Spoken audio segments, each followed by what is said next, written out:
Are. Call to order the Health and Human Services Oversight Committee meeting for Friday, March 25th, 2022. Would the clerk please take attendance? Senator Gray. Present. Very good. Representative Pearson. Present. Representative Edmonds. Here. Representative Soloway. Here. Representative McMahon. Here. Representative Marsh is here. Representative Murphy. Here. Senator Guida is not here. Senator Rosenwald is not here. And Representative Nelson is not here. Representative McKay is filling in, he said, for anybody.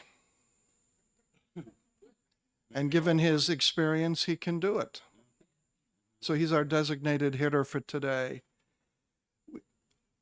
We'll look at the minutes from last meeting, which was, as you remember, 2 months ago because of the snow out a month ago. I have several additions I would like to make to the minutes. I've alerted the clerk as to this. At the very bottom of the first page, review of complaints about Nashua Children's Home. If you go over to the next page, the name listed is David Vigliotti, and anyone trying to remember who he was, this should be listed, who he was relating to Nashua Children's Home. And you can see how important this is to me because I've already forgotten. I think he's something like an executive director or some kind of a director. I'm seeing nodding. Executive Director, thank you.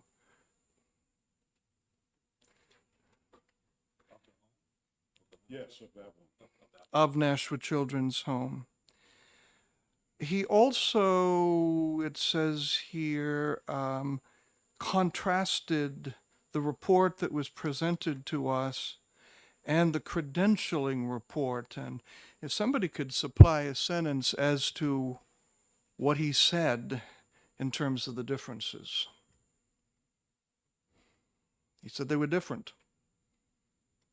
Anybody remember?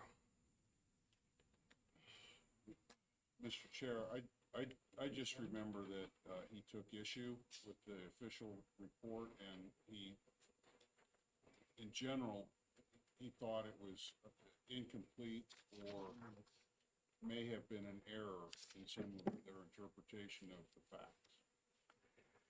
Okay. And I wish I remembered more than that, but it's Yeah. been 2 busy months. Understood. Are we using mics today? Yeah, I am. I would. Thank you, Commissioner.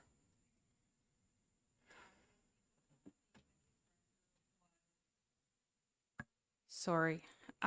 The executive director brought forward the point that the child advocates report was very different than the credentialing report that they had just received from their national accreditation body, and that the child advocate report was done off-site, and that the credentialing report actually required that a team of people went into the facility to observe and interview the kids and the staff at the facility. So my recollection is that he was just comparing the differences between those two reports.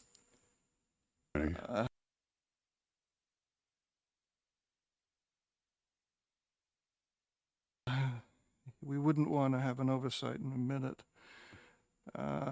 Also, Bob Keating, this question raised as to whether he is a former staff member. Ms. Councilor Edwards? I keep calling you representative. Do not take that as prophetic. For the record, John Williams, the Director of Legislative Affairs for the Department of Health and Services, and it was brought to my attention to provide to the committee through Mr. Vigliotti that the Mr. Keaton introduced himself as a former staff member. So if at a minimum, I think the minutes that he would be suggesting, at least to bring to your attention, would be to, after Mr. Keating's name, to add introduced as a former staff member. It was represented that he's actually a contractor and not an employee of the children's home. An independent contractor hired. Thank you. Do we have names, more names for Megan and Stacy? These were 3 former staff members. Anything else that we should probably add to this, because we spent quite a bit of time on it, and the minutes are not incorrect saying Mariah O'Neill is the child advocate. It's just that her replacement has now been hired. Need to be addressed. Okay. With these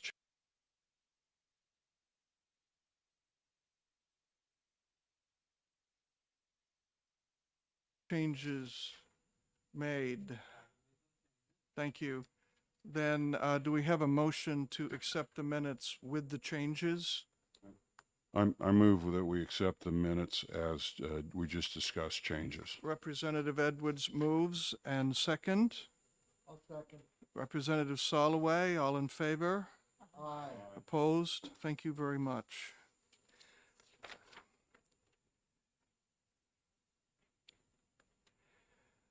Commissioners' report.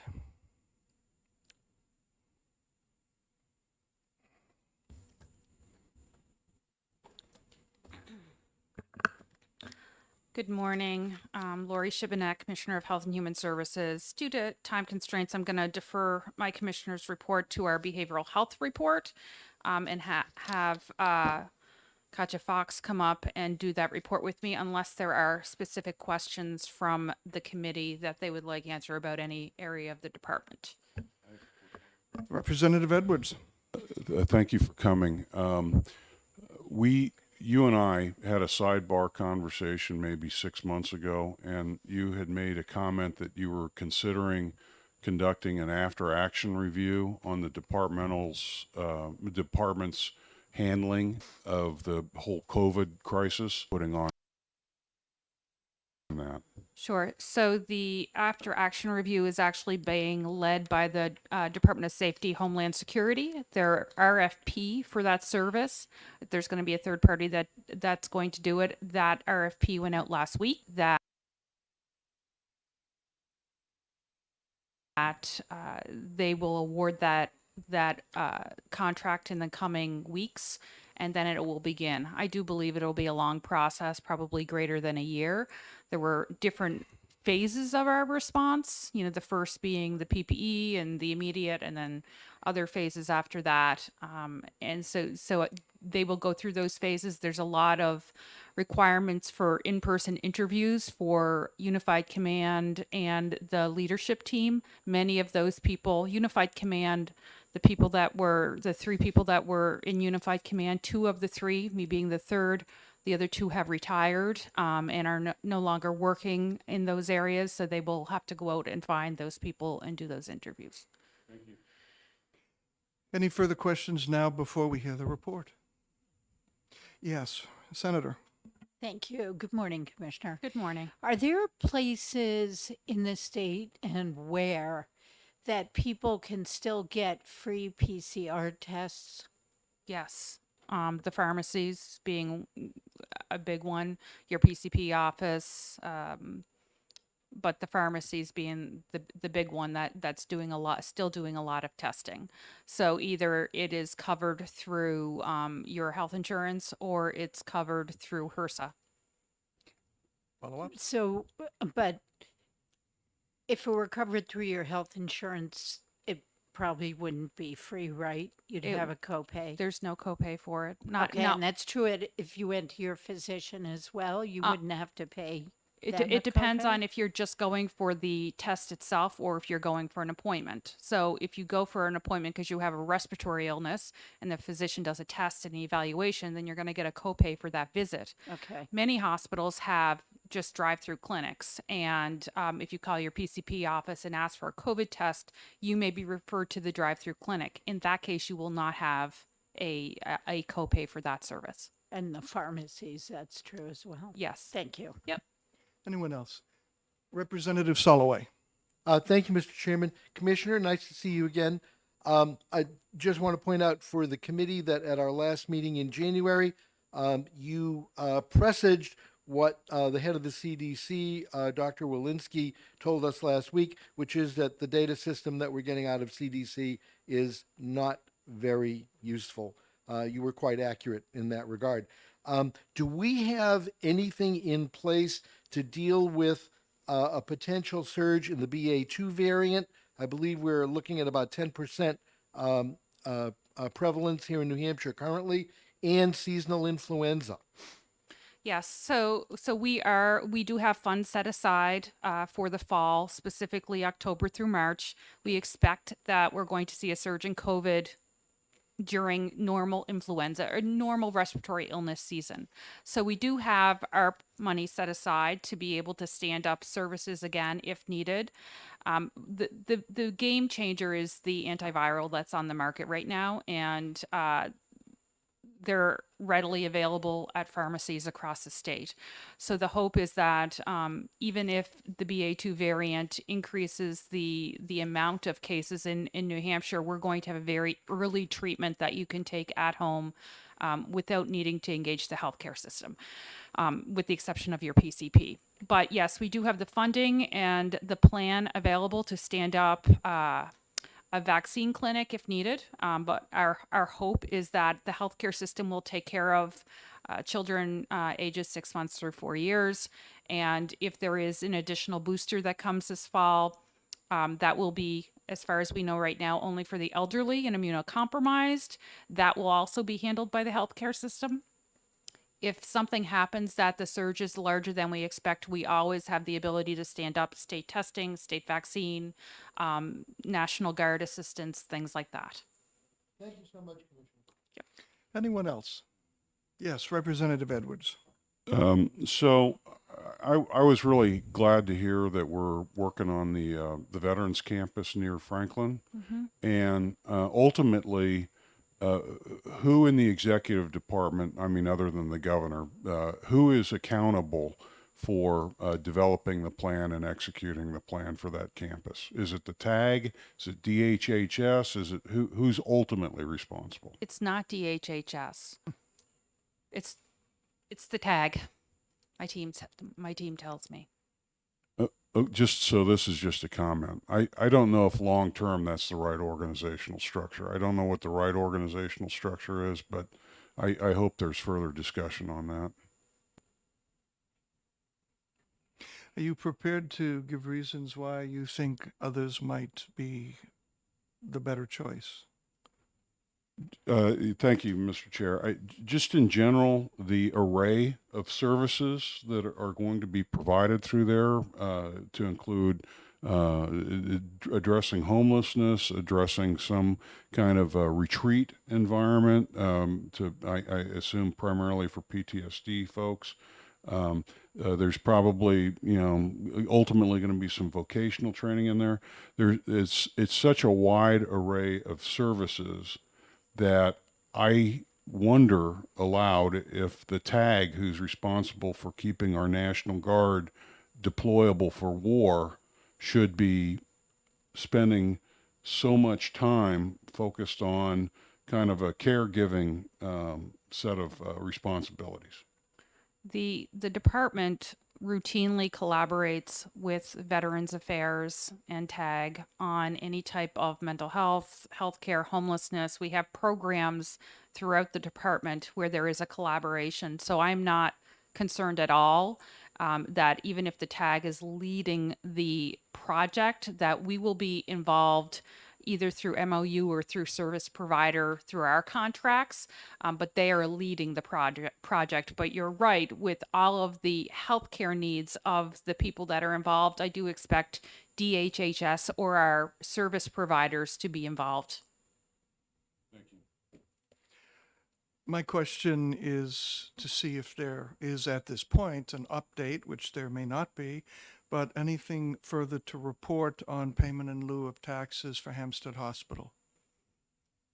I don't see Melissa here. I can tell you we had our meeting with the town and we settled on a number. We settled on a 1-year contract so we can update it in 12 months to see what the impact of the hospital will be on the town. I have not seen the MOU come forward to governor and council, so it's somewhere in that pipeline. I'll have to check it out. I was supposed to be at that meeting and did not get an invitation, so thank you. Yes, Senator. You. Could you give us an update on the status of negotiations with CMS on maybe that clawback penalty payment for the IDN waiver?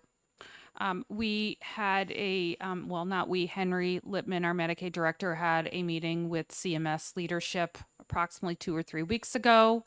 They were going to meet internally and then come back to us with another meeting date to have the discussion. I think that there is very much a understanding that what resulted in a lack of budget neutrality in the state under around the 1115 waiver. Number one, the waiver itself, there was a flawed design in the very early stages of it. And number two, a lot of the issues that resulted in a lack of budget neutrality were outside of our control, mainly being the opioid epidemic. We went into crisis in this state, probably one of the worst in our country, and then COVID. So both of those played into the inability to get to budget neutrality. And they're definitely showing an understanding for that. We asked well over a year ago, actually before I became commissioner, so it's well over 2 years ago, to adjust the budget neutrality assumptions based on the waiver. And those conversations are still happening 2 years later. And we asked for clarification back under Commissioner Myers, and the pandemic just put everything on hold. So we're back at the negotiating table. We don't know what the outcome is going to be at this point. Now, behavioral health strategy and 10-year mental health plan progress update. I Great. believe it looks like this of all the handouts we've got. Yes. Yes. So I'm just going to make some introductory remarks and then I'm going to hand it over to Hca. Unfortunately, I'm going to have to leave after this presentation to attend another meeting. So the behavioral health work in New Hampshire, most of you know that it's been 10 years in the making. We've had an ER boarding list for at least 10 years. I think we're probably at 11 at this point. We've had a strategy for the past number of years on correcting this system, and you've seen that this work being done first through the 10-year mental health plan, which many of our legislators were involved in. Second was really taking a hard look at New Hampshire Hospital and how they operated. And I spent almost 3 years there trying to create operationally efficient systems. And in that time frame, we saw our wait lists drop by about 50%. Once those two things were done, and even when I was at the hospital, several legislators and several committees asked me, do we need more inpatient beds? And I was very direct in my answer to that to say, I don't know. Because at that point, I did not know if we needed more inpatient beds because I was still in the process of trying to move New Hampshire Hospital in a way to be more operationally efficient. So now, fast forward about 4 or 5 years later, I do know that we do need more inpatient beds. And I think we need to be, very strategic in how we do that. We started off with prevention programs, and Katja is going to outline the prevention programs that we did in building up our capacity to do prevention. Then we went to community-based programs, and we built up that capacity. Next was crisis-based programs, which you saw statewide mobile crisis, rapid response. And then you come to the most expensive and the smallest part of our system, which is your inpatient capacity. Once we've built out the other 3 tiers, what is left is inpatient. So this past year, and actually over the last 2 years, what you will see is an investment in the inpatient capacity. I truly believe that people should be able to receive care in their communities. I don't believe that people should need to travel to one hospital in this state, have no choice on where they receive their care. I believe that everybody should have a choice. So we started with Hampstead, making sure that we invested in children's behavioral health services, in inpatient care. You will see an expansion of PRTF, which is Psychiatric Residential Treatment Facility for kids, once we own that building. And it really solidifies our investment for children for the long term. We started building the forensic hospital. So the plans are done. We expect to break ground next year. It's 24 beds, much less than what we asked for, but the building is being built that if we need to add on in the future, we can. What that will do is take 24 civilly committed patients out of SPU at the state prison and bring them into a clinical environment at New Hampshire Hospital. We expect that to be done in about 2 years. 2 additional investments that we're making. One, which is very well known, is the HCA investment. We're asking for $15 million to invest in a new consolidated psychiatric hospital in Epping, New Hampshire, as a capital defrayment for a commitment period of 10 years. What this $15 million buys us is about 40 new inpatient beds and some leverage, that we prioritize New Hampshire residents, that we can ask for a certain percentage of Medicaid, that we ask for relationships with the community mental health centers. So that's a really important investment that has, we brought that initially forward almost 2 months ago now. It is tied up in the approval process. We're hoping to get that moved forward in the coming weeks. There will be a second project that I bring forward with an additional $15 million investment to build a similar size hospital in the southern part of the state, although not near Epping. Both hospitals will have specialty programs for adolescents, for geropsychiatry, eating disorders, diagnostic assessments, and a variety of other specialties. When our system, our mental health system, specifically our hospital capacity, runs at 100% occupancy at 100% of the time, it doesn't serve the patient well. If you can just imagine, if every hospital was at 100% capacity, you're just putting people in beds without thought of, are they receiving the same type of care? So you may have someone that is clinically depressed, rooming with someone that is manic. Not exactly a good pairing and not very therapeutic for that person either. So as we build out capacity, it gives us the ability to start specializing in programs. Like many states, right now, if you want specialized care for OCD, you would go to McLean, because we don't have an OCD clinic here in New Hampshire. If you wanted specialized programming for a multitude of mental health disorders, you would go out of this state, because we do not have that capacity here. As we build capacity, the goal is to build out our specialty care so New Hampshire citizens can get their care in their communities and in our state. Probably 5 years ago, I was asked to fix the mental health system. I was asked by both parties, by the House, by the Senate, by the governor, by the Executive Council. You're going to hear from Katja, and you've seen what we've done thus far to try to fix these issues.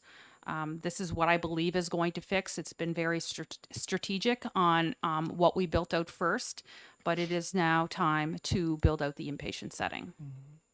So with that, I am going to hand it over to Hca. One question, if I may. The last of the series of facilities, do I remember correctly that this is a joint venture with a hospital? I haven't been able to bring the name forward. I do expect to be able to bring it forward in the next 3 or 4 weeks. It is a current hospital in the state of New Hampshire. Yes. I won't bring it forward either. Thank you. Any other questions? Yes, Representative Edwards. This is just a small detail that I've been tracking. You mentioned specifically Epping as the site location for the 40 beds. Do you know how mature that decision is? Has it been finalized? Has Epping signed off on all the permits and everything? Because I understand Epping is devoid of the sewer and water over in the area that is needed, and that it's still in the air. So could you give me an update on that? Leadership from Portsmouth Hospital, which is an HCA hospital, has met with the town of Epping. They do have a parcel of land picked out. When we started these discussions, probably in the fall, with the hope to bringing it forward in January, their intent was to break ground this spring. So with the delay in having this kind of caught up in the approval process, I'm not sure if they're still going to be able to break ground in the spring. It depends on how quickly we can move forward, because what's caught up right now, or what's being delayed, is the accept and expend of federal funds. We haven't even got to the contracting process yet, because I need to accept the I need approval to accept the federal funds before I can hit the negotiation table. So that's going to take several months to do. My understanding is that they have had conversations with the town of Epping. The town of Epping wanted to make sure that the tax revenue is still going to be there, and I don't believe there's any issues that has been brought forward around building it on the site they had planned. Thank you, Commissioner. I do have a follow-up. Can you stay for one more? Yeah, I'm going to stay until Hca is done. Okay. Yeah, so the follow-up on that would just be, I know that the Joint Fiscal Committee approved the acceptance and expenditure. When you say you're still waiting something, what are you waiting on? Did the Executive Council not act, or what? The Executive Council we have not had sufficient votes at the Executive Council, so we've had to remove it from the agenda for 4 meetings now, or not put it on the agenda for 4 meetings. So I have a non-meeting with the Executive Council next week, hoping to be able to answer their questions so we can put it on the following meeting and get the votes to get it passed. Thank you. Thank you, Commissioner. And welcome, Ms. Hawks. So good morning, Mr. Chair and members of the committee. I'm Hca Fox. I'm the Director of the Division for Behavioral Health for the department. I'm going to walk you through the slide deck, but I'm not going to read it word for word because there are many, many details as we get further into the presentation. I do want to apologize right up front that we did not include page numbers. So perhaps we'll take questions as we go along, and rather than having to flip back and forth as we go. So I'll pause after when we start getting into those details. I also do want to recognize that Julianne Carbon and Rebecca Ross will be following me, and they will have some more specific details, which were a request that was made. I believe it originated with Senator Rosenwald last year, and have been carried over for a period of time. So we will be addressing those. They will be addressing those as we go along. So I'll note those. So what we wanted to do this morning is to provide to you an update on where we're at. So we often, for an example, they're going to provide information about specific programs, but we want to be able to provide a bigger picture of where we're at and our strategy and how each of these components that you hear about, either through the news or through legislation or through particular updates, how they all fit together.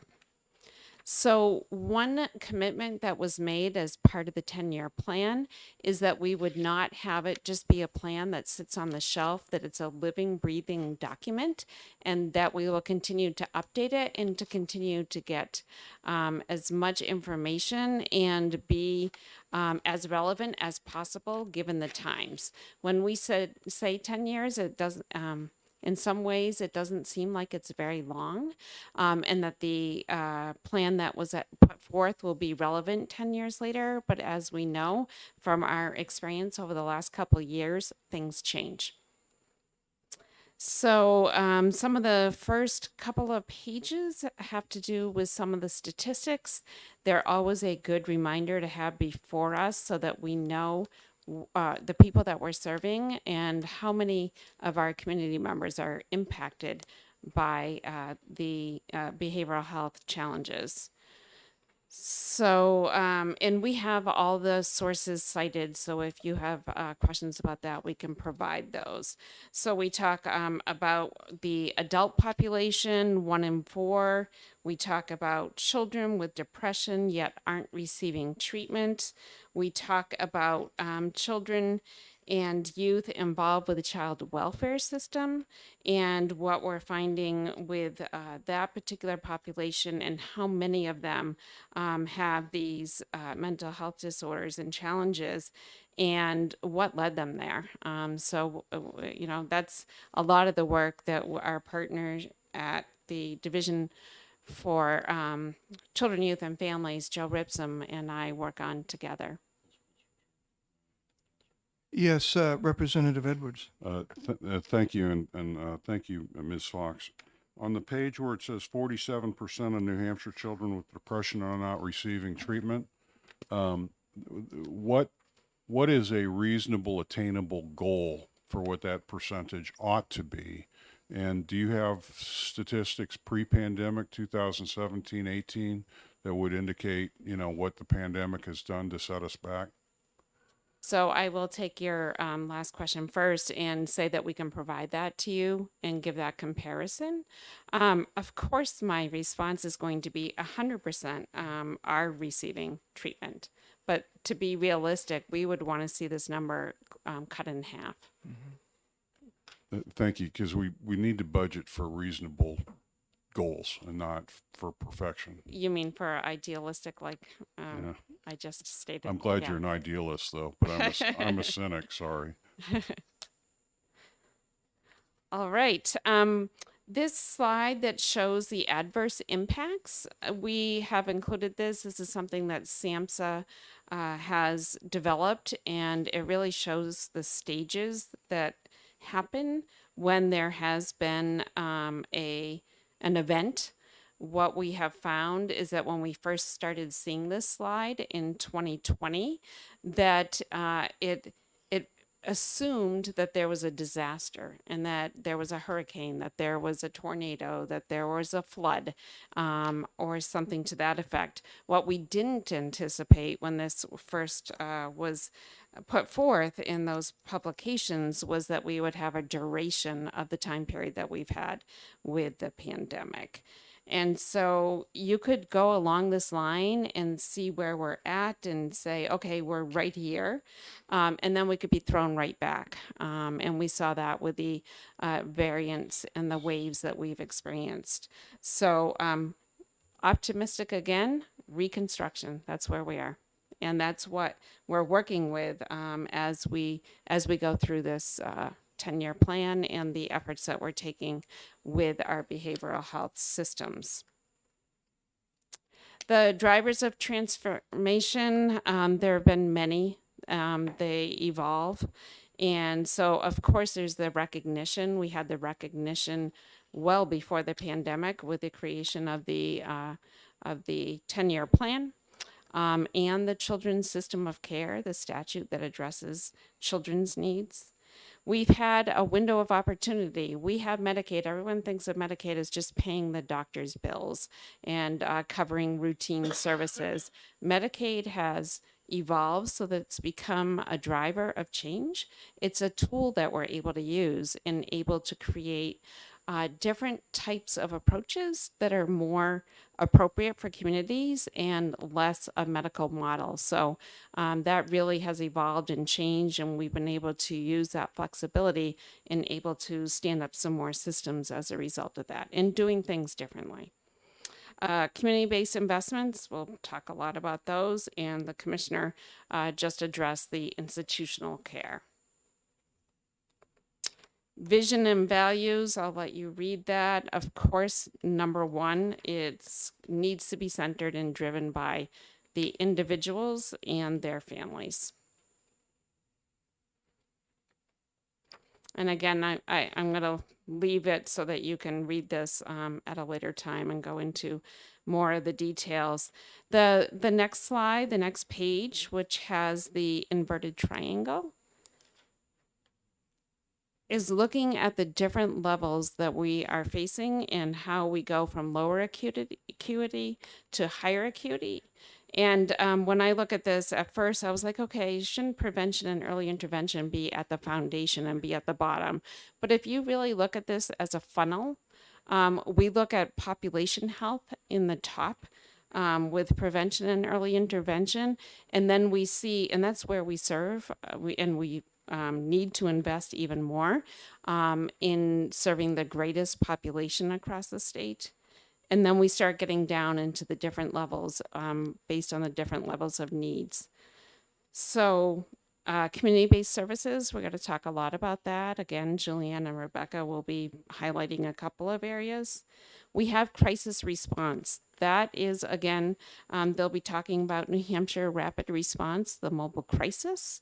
And that's really something that we've spent a considerable amount of time, a lot of investment, a lot of work with our community partners to stand up a system that can be responsive to individuals before they hit the highest level and have the highest need, which is that acute and specialty care. So this means, in real words, emergency room diversion.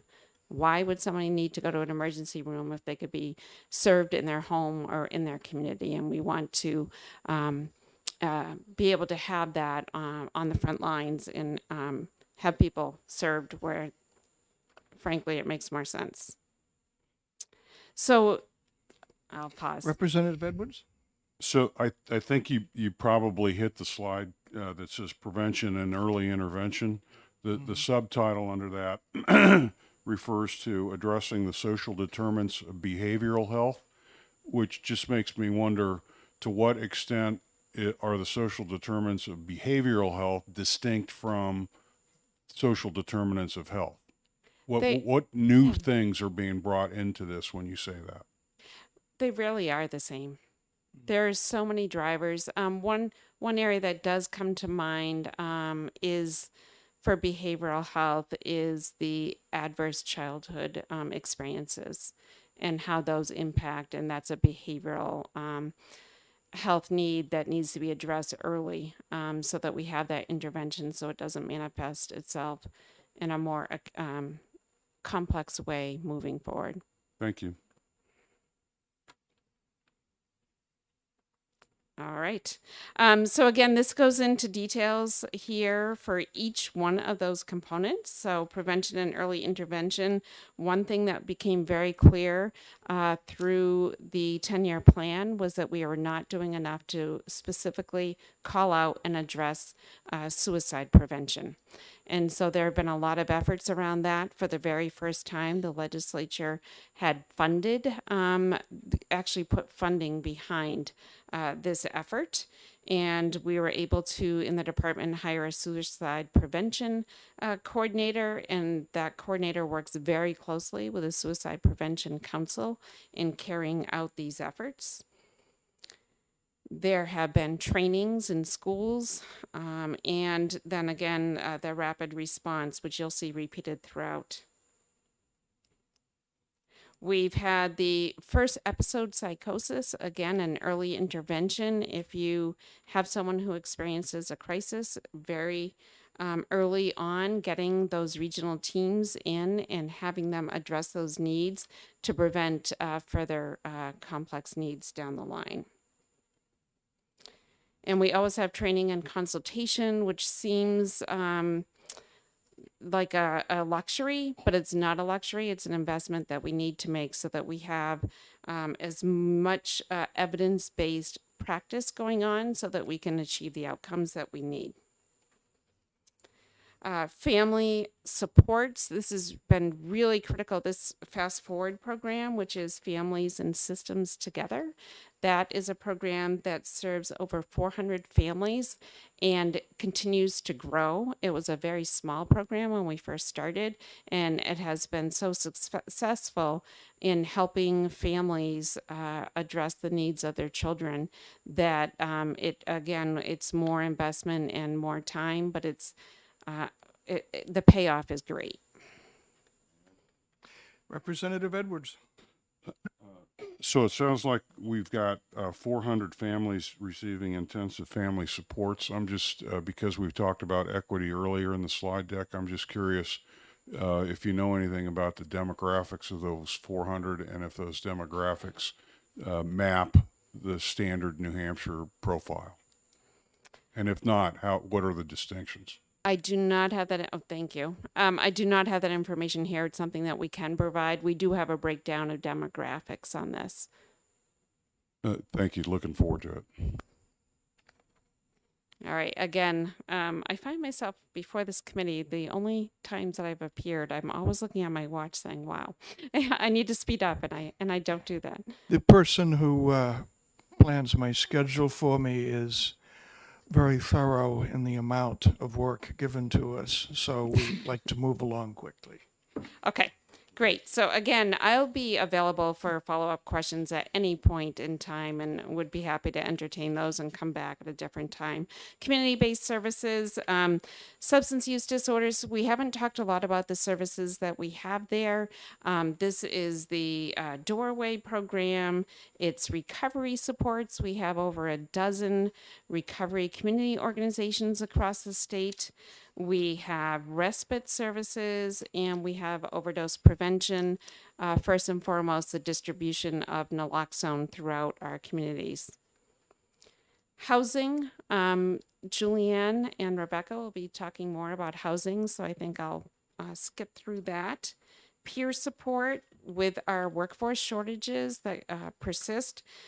We know that the investment in the peer network and the workforce is really important going forward, and we're taking many opportunities to be able to invest in peer support. Flipping over to acute.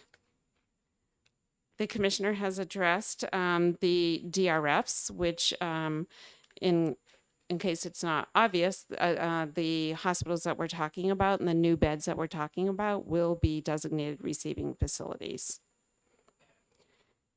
We have a waiver, and I know Henry Littman is here as Medicaid director. If you want more information about what the waiver does, be happy to talk about that. But that's another mechanism whereby which we're able to obtain federal matching funds from Medicaid to help us pay for those beds. The PRTF, the commissioner did address, and that is part of the Hampstead plan to be able to have that level of care, which is it's in between the community-based beds and the acute setting. It's really the highest need before a child would need to go into an acute psychiatric hospital. Before we move on, under Hampstead Hospital operation and expansion. Now, by expansion, I'm going to assume that simply means there's presently about 35 residents in a facility that can hold over 100, and we're hoping to move it up to the maximum. It does not mean bricks and mortar expansion, just to be clear. Thank you. Yes, that is correct. Good, got it. I'll be asked on this one. Absolutely. There's no intent. There are 111 beds that are currently licensed, and there's a lot of room to grow and expand within those Within- yeah. licensed beds. Yeah. Again, the forensic hospital has been addressed. Supportive transitions. Critical time intervention is a new program for the state of New Hampshire. It is something that was supported by the legislature in the funding of this program, which is to have an individual who works with someone who is exiting and transitioning from New Hampshire Hospital or a DRF and get into the community and be successful. So this is about the skills that are needed to maintain someone's health, including behavioral health, and that includes making sure that they have all the supports, and we talked about the social determinants, that they have all of those supports, and checking in on them. So it's one person who follows someone throughout a period of 9 months, and that program is being run by our community mental health centers. We have 4 centers that have it now, and it will expand July 1st to all centers. Again, more training. We have the next slide with the enabling infrastructure and what that looks like. Of course, that's all about funding and mechanisms to be successful in the carrying out of all of these programs. And then we just have the appendix, which really talks about, again, referring back to the facility level of care that the commissioner has already addressed. And with that, I'd be happy to answer more questions or step aside. Senator, Thank you, Mr. Chairman. Thanks, Katja. I have 3 questions, if I could. I know that as of January this year, all of the community mental health centers were tasked with opening up crisis intervention teams, but also opening crisis beds. How many beds are currently online, and is it all of them? So I'm going to defer to Julianne Carbon, the director of the Bureau of Mental Health Services, who will be addressing that in the next presentation. Great. And I think you said that the the HCA expansion and the one who has not yet been named will be DRF beds, but in the past, I think the department has said they would be dually licensed. Has that changed? No, they will be both. They will be dually both voluntary, involuntary. Obviously, like children's beds, we don't typically have DRF beds in children's services because kids can be admitted by their guardian, voluntary by guardian. So for adult population, they will be both voluntary and involuntary. Thank you. And finally, in terms of Medicaid rate increases, does the department think our Medicaid rates are now high enough? And if not, is the department planning to bring forward rate increases in the next budget? That's something I'm going to have to defer to Henry on. Henry is our Medicaid expert. The DRF rate specifically, we doubled about 2 years ago. So I assume that we are talking about community-based care. We just did an increase for transitional housing services with the community-based programs that took effect last July, I believe. And because there is a requirement for them to each build out 6 additional beds for transitional housing. So we did increase their rates back in July. The community-based other rates, like I said, Henry could address that for you. Thank you. Yep. And if I could just add on that, that we look at that often. There are many of those rates that now are they're adequate. And we always have some lines of service that are out of whack. So we always look at those as well. But we have some other payment mechanisms I'd be happy to talk to you about, and I'm sure Henry would as well, that are directed payments to incent certain programs and activities by the centers. I'm more familiar with the transportation 10-year plan, which always struck me as structured enough so you're not wandering around aimlessly, yet fluid enough so that certain things can be adjusted as needed. This strikes me as similar to that. Is that your intent? That was a softball. Absolutely. That's exactly what we were trying to get at the beginning of the presentation, that it does need to be flexible. I think that 10 years is a long time.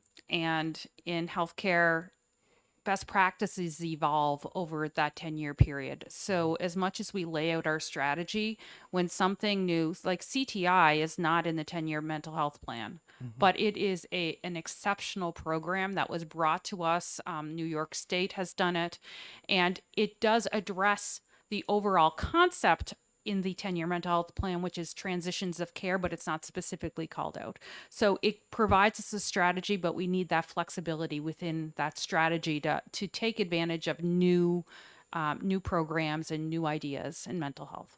I'm doing the same with my board of directors, so I understand it. Thank you so much. Representative McKay. Thank you, Mr. Chairman, for letting me sit in today. Katja, as you know, I have a significant interest in this 10-year plan and the 10-year plan that came before this. One of my goals is to bring back the Mental Health Caucus that Representative Snow and myself and several others, including our chairman, want to participate in that program. My goal is that when mental health legislation comes in front of us, that we use this 10-year plan as the guide.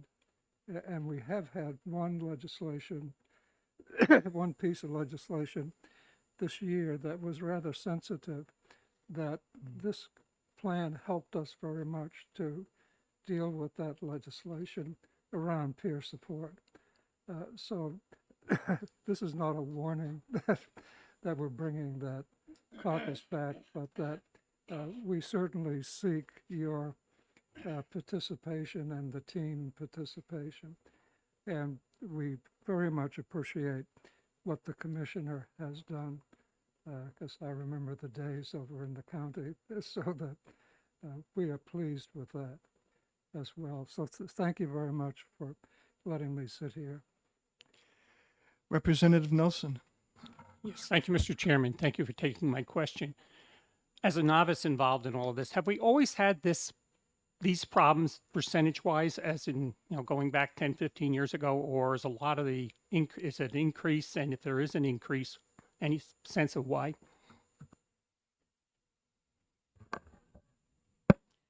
So I think that I am not, this is just me and not any statistic I'm going to use off the top of my head, but that we have always had this problem. This problem has been something that has not been addressed because we didn't talk about it. We never talked about mental health. We never came out and said, I have a problem. I need help. I'm struggling. And now that we have had the support of the legislature and of the governor and the policymakers to be able to talk about it and normalize it, I think that's why we are seeing some of those increases. But I also think that there are factors that come in, such as the pandemic, that create additional need. And I'll just add to that back in I would say the 80s and the 90s, we probably had one of the most evolved mental health systems in our country. We deinstitutionalized what was about 3,000 patients at New Hampshire Hospital. All of those buildings on that campus had patients in them at one time. And I think what you've seen between the year of 2000 and year 2011, 2012 is this very small erosion of our system over time. With the kind of the breaking point coming in 2011 when they closed the Anna Philbrook Children's Hospital and they moved the kids into New Hampshire Hospital that removed 44 beds from the pool of adult beds. That's when the wait list started. But in addition to that change, we saw small community-based programs close. And maybe it was only 10 beds or 12 beds, but when you have one of those programs close every single year, before long, your infrastructure suffers. So we saw this very slow erosion of our system that led up to kind of the crisis point of where we're at now. So now we are rebuilding the system that we once had, and it's going to take several years to do that. Commissioner, I was living in Massachusetts at the time when an extensive series of mental health hospitals were being closed all over the state with a view to establish community-based. And as I recollect, the big enemy against, okay, now that you've closed these, what are you going to open, was NIMBY. Was that the case in New Hampshire, or would you point to other factors as well? I think that there is always some part of NIMBY that enters into mental health. There are, we address the stigma issue. There's a lot of work to be done around stigma. Stigma in our communities, there is not a lot of people that will live in an apartment building and have someone that maybe, is having hallucinations or delusions next door and they're talking to themselves. There's not a lot of people that embrace those people, right? Or our homeless person on the sidewalk that to the rest of us seems like they're acting different. So there is a lot of stigma that goes there that we need to, as a society, to move past and really kind of embrace that vulnerable part of our population. I think the people that need inpatient care need inpatient care. And, I think that is something that we're realizing right now. It doesn't matter how many community-based programs, when someone is in crisis and needs that inpatient bed, there's not another program that's going to replace an inpatient bed. Everything that can defer them from the hospital, we're doing. The crisis, the mobile crisis, all of those things. But when someone really gets there, we need the inpatient bed. Thank you. One more, and then we'll move on to our next report. Representative Edwards. Okay, I'll just share these observations about this plan, and you don't have to respond. You could just figure out what you want to do with these comments. On enabling infrastructure, it seems to me like you want to have a fourth line in here for information technology. I know we're doing so much in the IT space, and I gotta assume that some amount of it is necessary to be done in order to help become part of your enabling infrastructure. The other thing that when I look at a set of lines like this, like in the future step area, if you considered doing a red, green, yellow kind of a status thing, so it's easier to draw our attention to what's going well and what, the red ones might be the ones that we need to do something about, which opens up the third observation, which is, I don't know if you'd want to do this in here, but maybe you could consider a page on legislative support priorities so that, we know you guys are working, but we don't know from this, I can't tell what the legislature needs to be doing to work with you in coming years. So no need to respond, just thoughts. I will respond, however, just to say those are very good tips for upcoming legislative process that we're going to be facing very, very soon. And thank you, Ms. Fox, and thank you, Commissioner. Appreciate. Now we're trying to catch up. We had 3 items that we didn't get to in January, and the snowstorm ran us out in February, but we also have a leftover from September 24th, 2021, designated receiving facilities and transitional housing beds and mobile crises teams update. Rebecca Ross, Julianne Carbon, and friends. I see other people moving around too. Oh, that's okay. Okay, good morning. I'm Julianne Carbon. I'm the Director for the Bureau of Mental Health Services. I'm joined by... Good morning. For the record, Rebecca Ross, Director of the Bureau for Children's Behavioral Health. And I think we can start by addressing Senator Rosenwald's question regarding the crisis housing. And we do have a handout, and I think in future iterations, given the question, we'll add a little bit more detail about the crisis response services. But it's a handout that looks like this with the kind of circles on the side. And so in addition to the mobile crisis apartments that we have, we also have the step up, step down apartments run by our peer support agencies. But I think the question you had was really around the additional 60 beds that we've recently contracted for. Show us what that looks like again. It should be this one with the. Well, I'm circles running on out either of paper side. and I don't have one of those. No, okay. It might be underneath these colorful ones.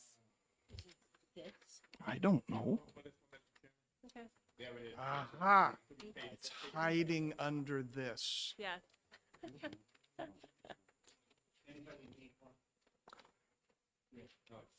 Got it. We're starting at the bottom. I just want to see circles. She told me I could find. There it is. Here, circles. We do have an eye doctor in the room if needed, Representative. Don't ask me what color these things are. Okay. We're good. Okay, fantastic.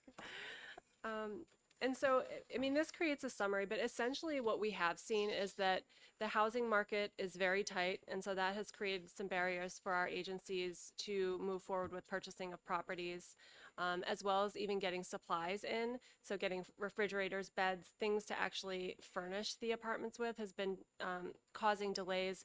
And with our transitional housing programs, it's been some delays with both furnishing the apartments and staffing. And so, excuse me, 9 of the 10 centers have been contracted to expand their 6-bed programs and are all actively working on purchasing properties and getting them set up. None are open today accepting new clients, but they're all in process. And that's something that our team is working very closely with the centers on, monitoring and supporting that expansion. So we can move on to the exciting stuff of rapid response. Thanks, Julianne. We're just going to give a quick update. I know this was the update we were supposed to give a couple months ago. As you're aware, Rapid Response launched on January 1, and we have some of that January data. Overall, we would call it a success. It is up and operating. There have been deployments in every state. What we're going to do is put together some high-level data that we're going to transition into a regular monthly report. This is preliminary data. It's the first month. We're still working hard to verify that data and combine it with other data sources. So this will grow and expand over time.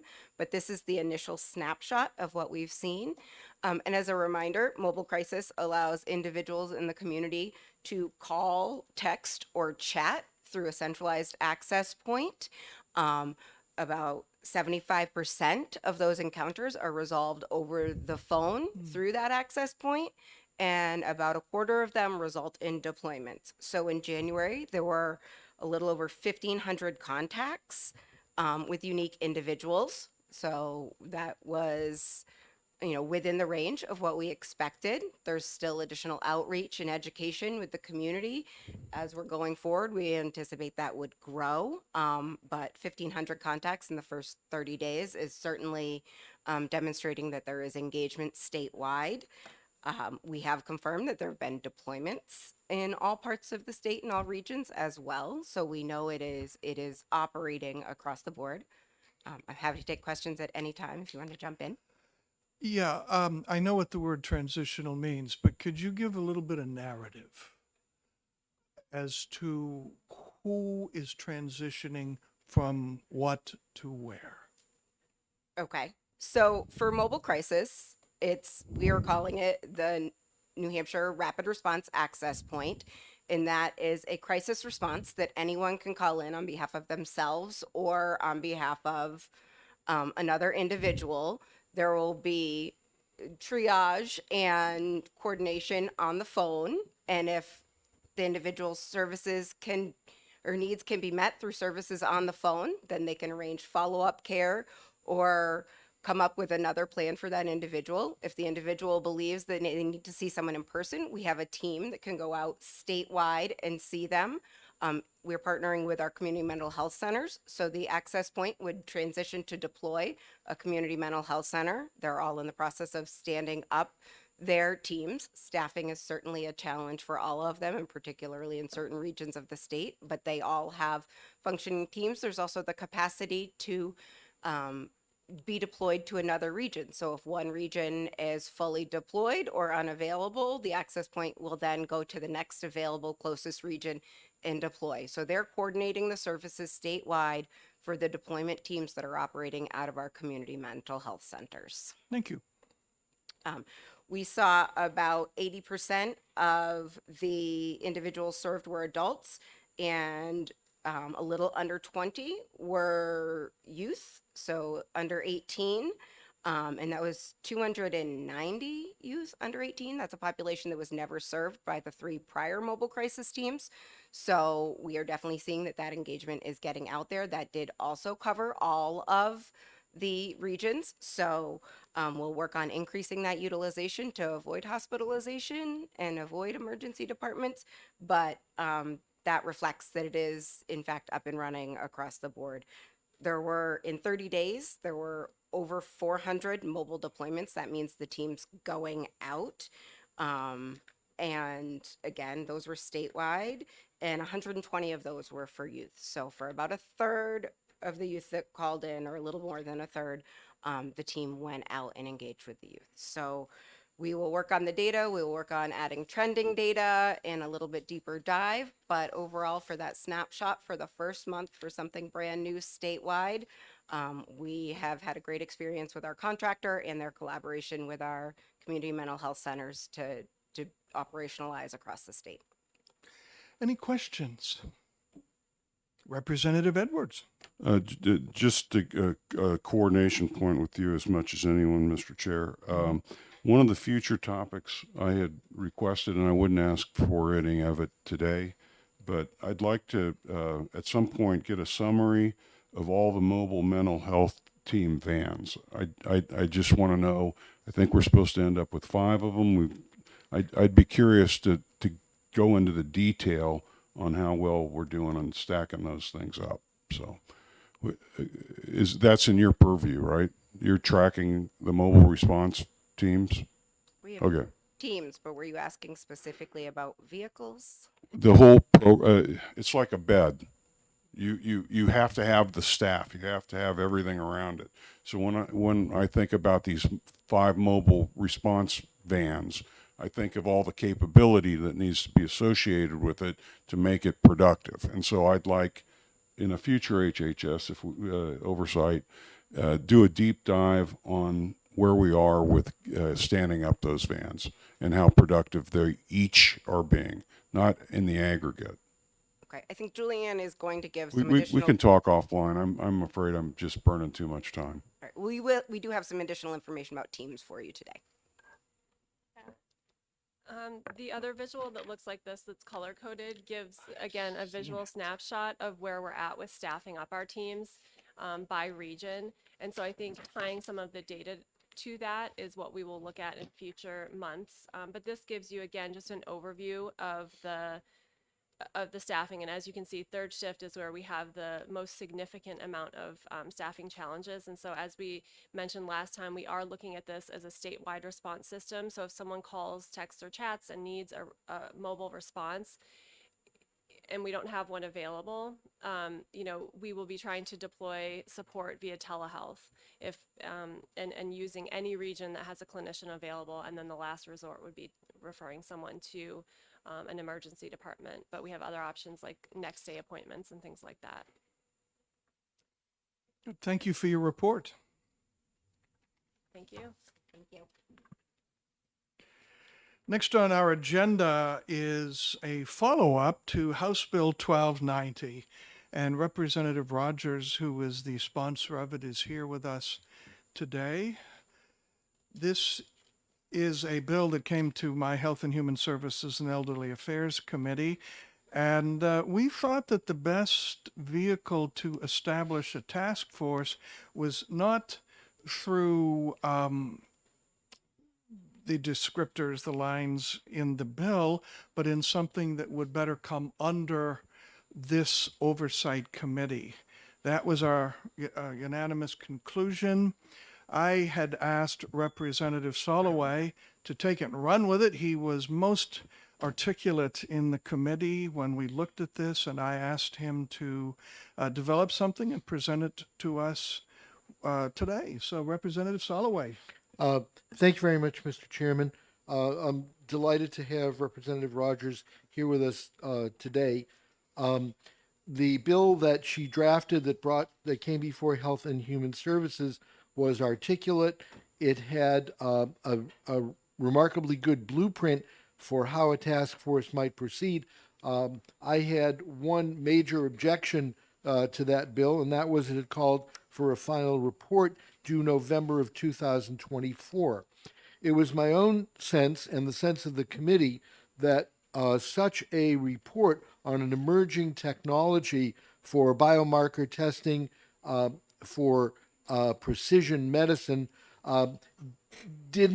wouldn't stand a 2-year delay in the final report, that we needed to be much more forward-looking, dare I say, much more aggressive and agile in putting together a report.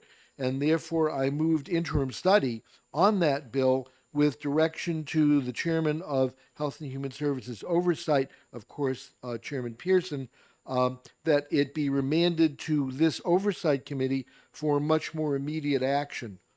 I would point out that Representative Rogers has brought to us a wonderful opportunity. It's a twofold opportunity. One of them, obviously, is to deal with the issue at hand. Let's take a look at the technology for precision medicine, and let's see what we can do to enhance that technology here in New Hampshire. But at the same time, she instructs us that the process of developing legislation is the attempt to sharpen what is basically a blunt tool. We in the legislature work with a, if you will, blunt tool. And the questions are, is it our role in the legislature to create legislation to facilitate such technologies, i.e. to implement them as a state activity? Is it perhaps our role to encourage the development of such technologies, perhaps to incentivize them? Government does this routinely with things like tax incentives.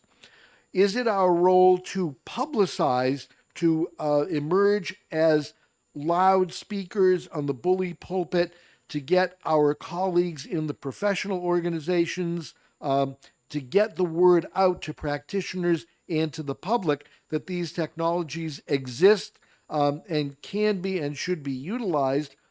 And finally, is it our role to provide oversight, to regulate these technologies, perhaps through the oversight committee that we sit with today, or perhaps to create a role for DHHS in regulating these activities? So in this regard, I would like to request of the chair that he appoint a task force from this committee to begin work immediately on this, hopefully with a final report due within a matter of months and not years. I would hope that this can be done in 3 or 4 months' time with intensive activity.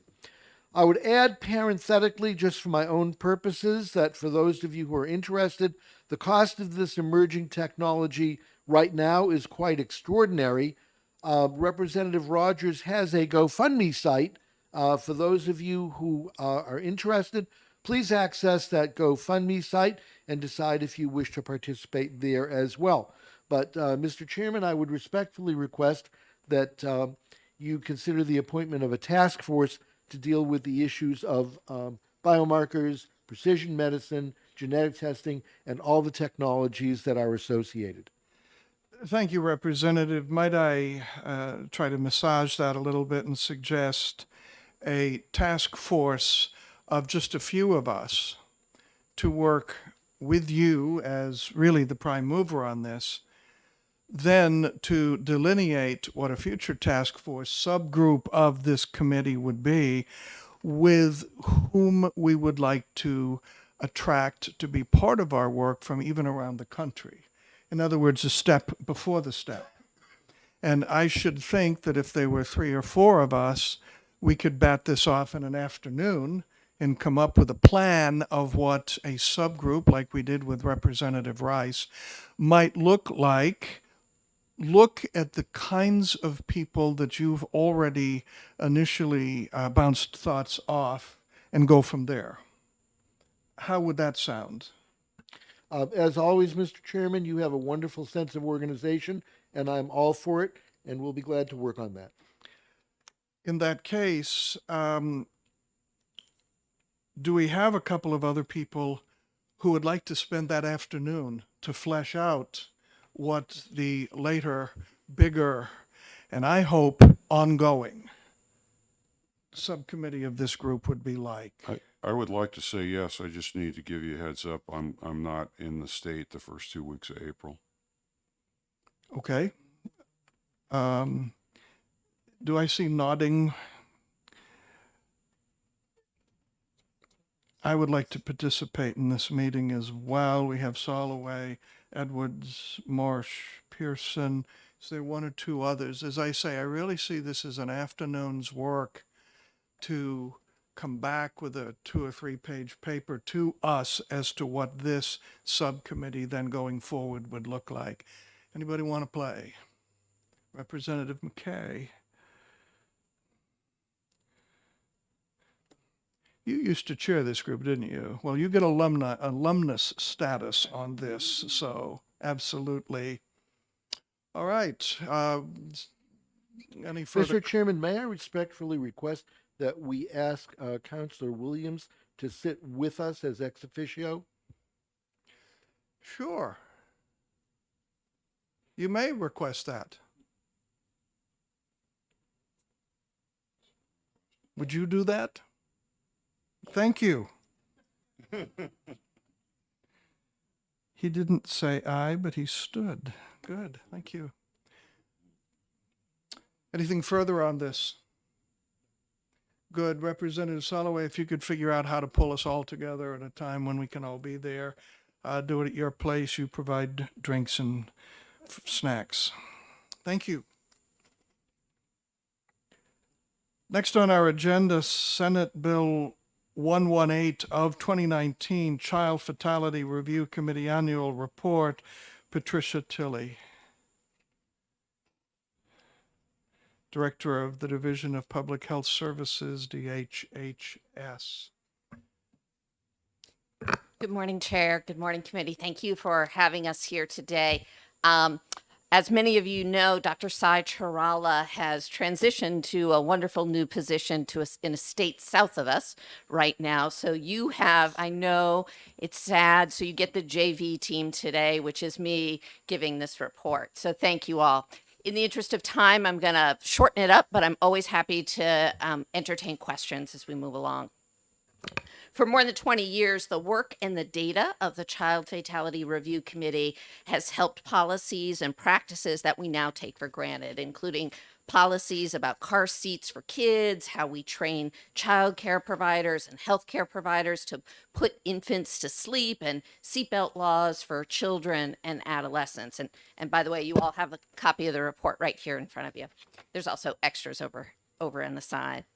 The hallmark of this Child Fatality Review Committee is its data-driven approach and multidisciplinary membership. We have folks from public health, behavioral health, child protection, the chief medical examiner, judicial representatives, safety, community partners.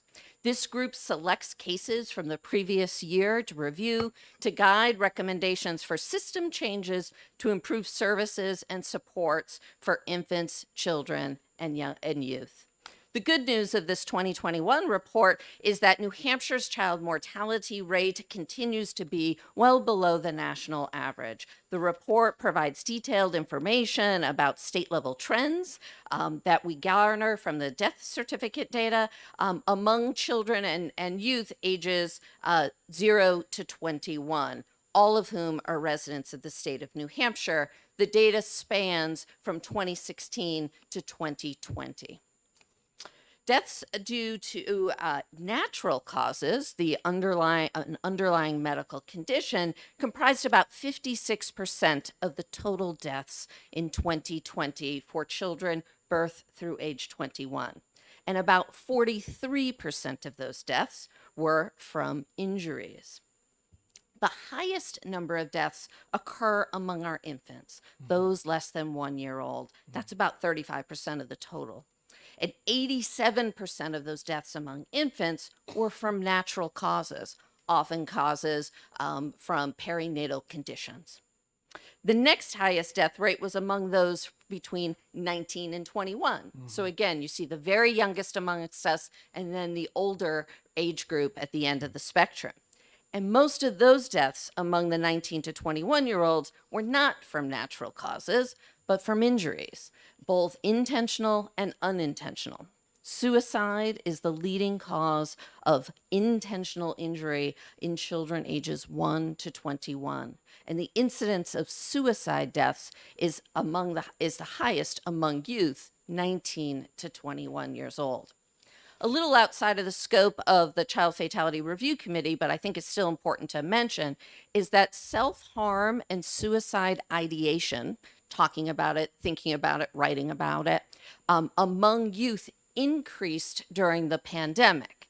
But we are thankful that overall the completed suicide rates do not appear to have increased. In fact, the numbers may have even decreased a little bit, but given that fortunately we have so few of them in the state, the sensitivity of whether that's significant is still out there. So the good news is that we did not see a spike in youth suicide over the pandemic. However, we have troubling indicators, and as my colleague Katya and her entire team will note, we still have significant need for the behavioral health system, as we saw increases in both suicide ideation and self-harm.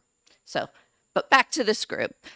During 2020, when you look at unintentional injury among children and youth ages 1 to 21, you'll see that poisoning deaths due to opioids, again, overdose deaths or related to opioids, motor vehicles accidents, and land transport accidents like ATVs, and blunt force trauma and drowning top out the leading causes of unintentional injury deaths. So again, overdose deaths, that's about 39% of those, motor vehicle accidents, about 19%, and other land transport, ATVs, snowmobiles, 14%.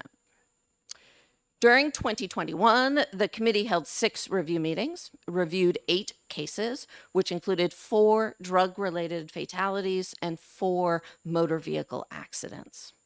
After reviewing the cases, the committee proposed around 10 recommendations that are listed in the report. You can see those, along with the responsible party or agency to follow up and implement those recommendations.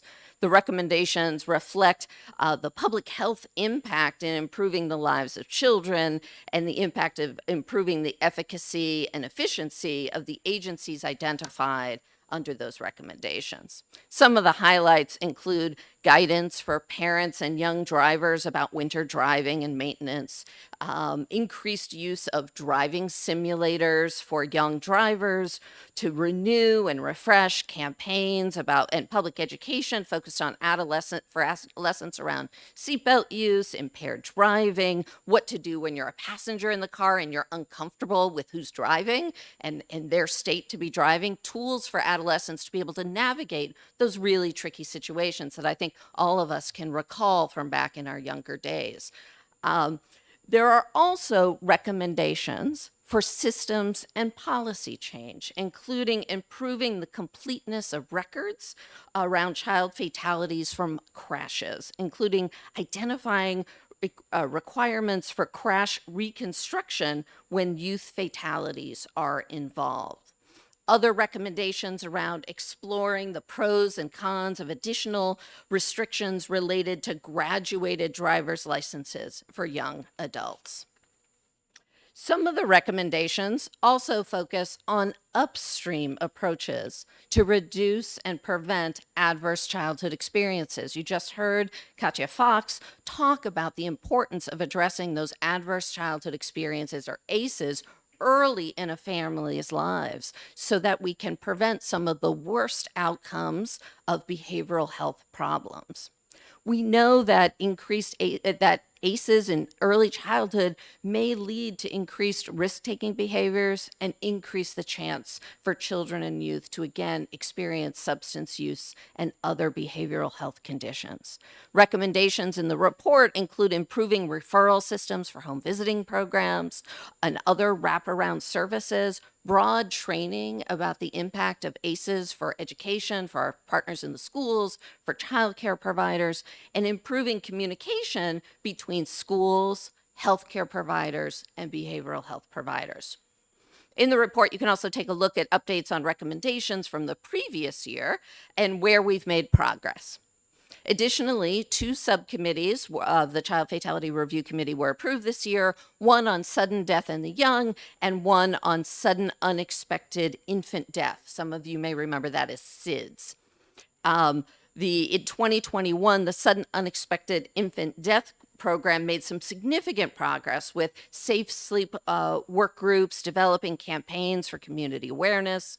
Sewage case reviews identified targeted populations where to focus education efforts, such as healthcare providers, parents, and caregivers who co-sleep with their infants.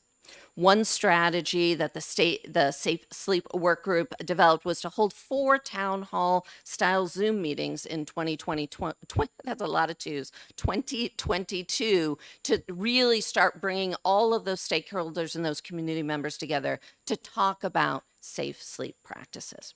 So I'm going to sum up there given the time that we have together, but I'm happy to take questions. I want to make sure that we have time on the agenda available for all the other important updates. Thank One you. question from the chair. I see most of the responsible parties are aspects of DHHS or DOE.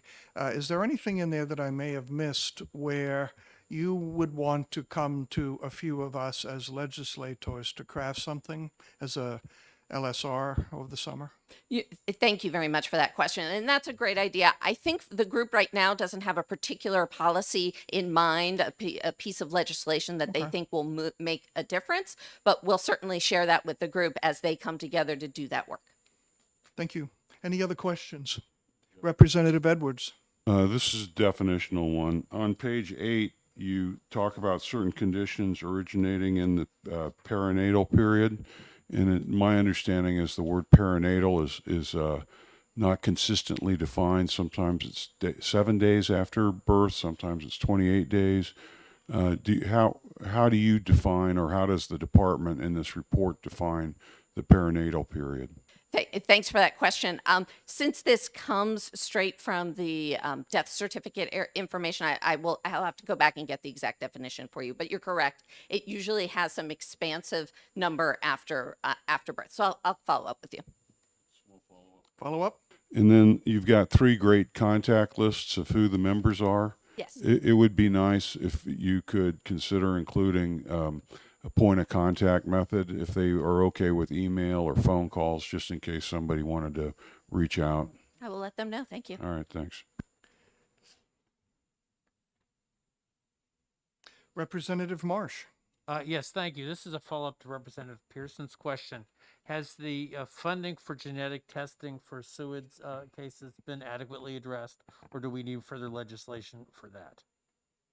For genetic testing, I don't know that I can answer that fully right now. I'm happy to have an offline conversation. There's certainly no funding through the department to do that. It would be a larger, obviously a much broader conversation among insurance carriers. Thank you. My understanding was it was with the chief medical examiner's office, but we can That connect too. offline. Yep. Thank you, Ms. Tilley. It's always good to have you with us. Thank you.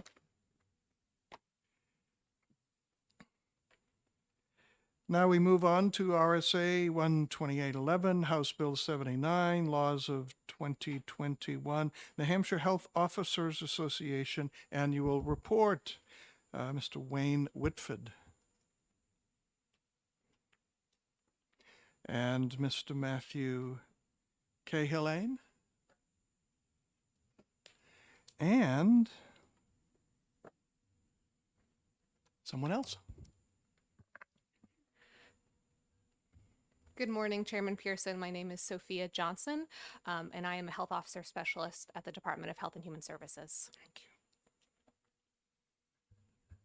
you.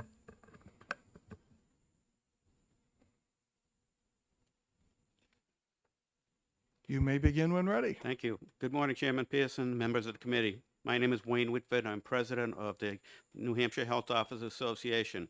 I'm here at the invitation of the committee to discuss the state readiness report and the ability of town health officers to respond to public health hazards that face the state and local community. The information in this report covered the period of November 1st, 2020 to October 30th, 2021. The state readiness report on local health officers is required under RSA 128:11 to be submitted annually to the Joint Legislative Committee on Health and Human Services. We recognize Representative Marsh for his support of that bill. Readiness to respond to health require an understanding about the various risks to community health and the ability to train and support health officers to address them. Health officers have three primary state statutes that provide the authority under RSA 128, General Sanitation, Housing Standards under RSA 48A, and Health Nuisances under 47. Main role of the health officer is to reduce the spread of environmental health between populations, thus reducing costs, illnesses, suffering.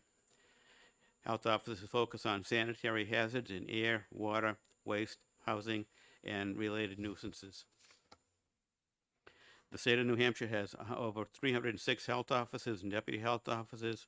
RSA 128 specifies that a health officer is appointed by each town. Most of the health officers, especially in the smaller towns, work on a part-time or voluntary basis.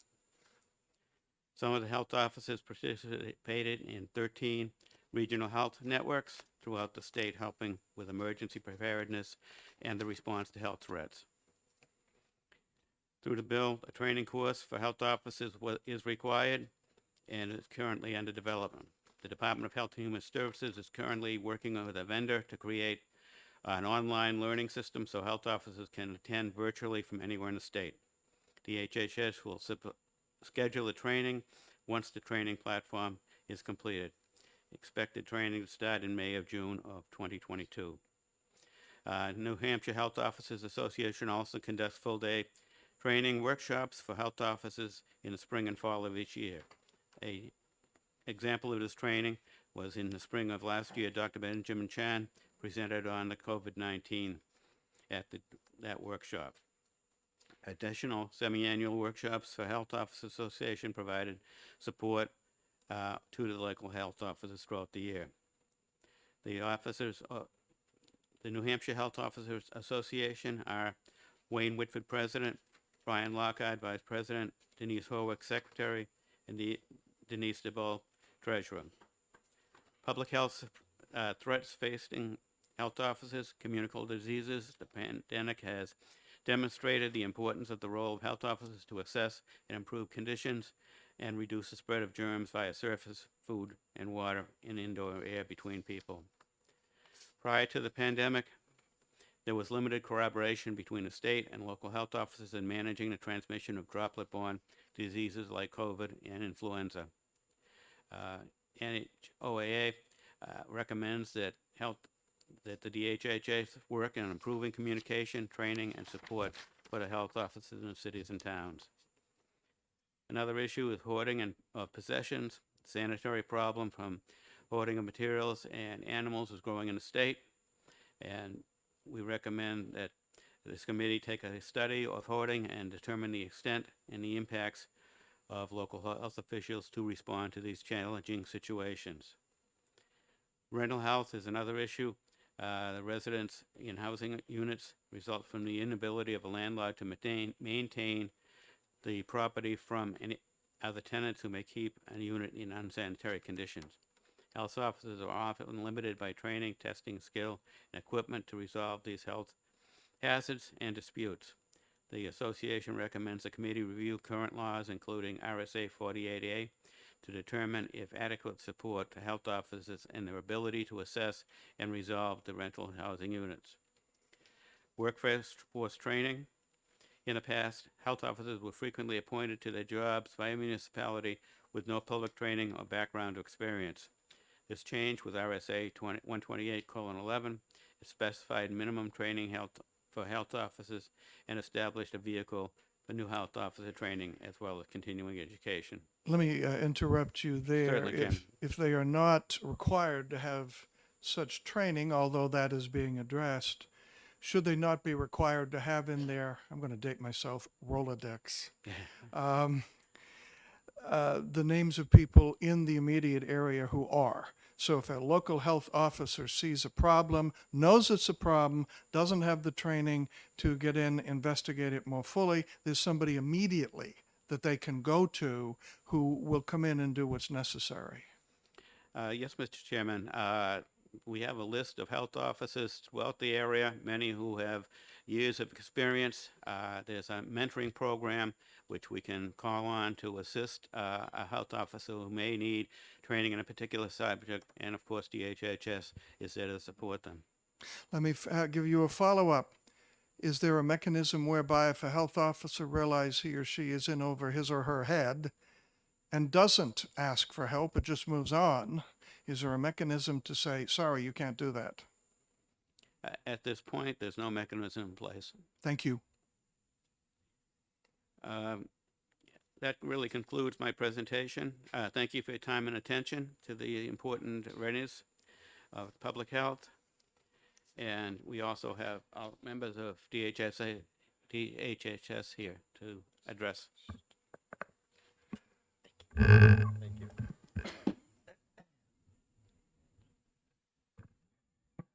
Good morning, Representative Pearson and members of the committee. We were going to do a presentation from the department today, DHHS. I'm Matthew Kaling. I'm a program manager within public health, and we did have a response talking about solutions to the 4 major problems you just heard about. But the proposal is that seeing we've got limited time and many important things to talk about today, we could defer our presentation off to April and happily come back and address those some of the solutions. And if you'd like to ask questions about the specific problems and public health hazards, we could address those today with Wayne Whitford from the association. I, for one, would like to see solutions to the problem and what the legislature's role may be in solving this, because I'm rather unhappy with what I've been hearing. I'm not unhappy with you guys. Sounds like you guys are paying attention to it, but I'm unhappy that we're not there yet. I see our tentative schedule for April is already pretty full. Even though the one who makes it is a genius at shoehorning in incredible amounts of stuff, still there's a point. I would be personally happy to receive at least a report by email so I can take a look at this right away. If you could send this through, Mr. Edwards, out to all of us on this Oversight Committee, that would be very helpful. The report on readiness was delivered to the committee today, and it should be within your packet. It should be on the back of the testimony that the department, DHHS, provided. So we do have the report here about state readiness report on local health officers. Should be the listing and the title on the top. So we do have the report. Okay, there it is. Wow, that was quick. It I just was. asked It for was. and We I had got sent one it. out earlier, but I know that people are busy and they don't always receive these. So the report is here, and Wayne has described the 4 major public health threats that are challenging for health officers to respond to. Okay, I've got the threats. I'm as far along as that. Where's Yep. the solution? Well, the solutions are primarily in our testimony, but there are a couple of recommendations I think that Wayne put forward, which you're welcome to discuss again. I would like that fleshed out. I would like each one of these 4 problems fleshed out with doable solutions that we can look at with you.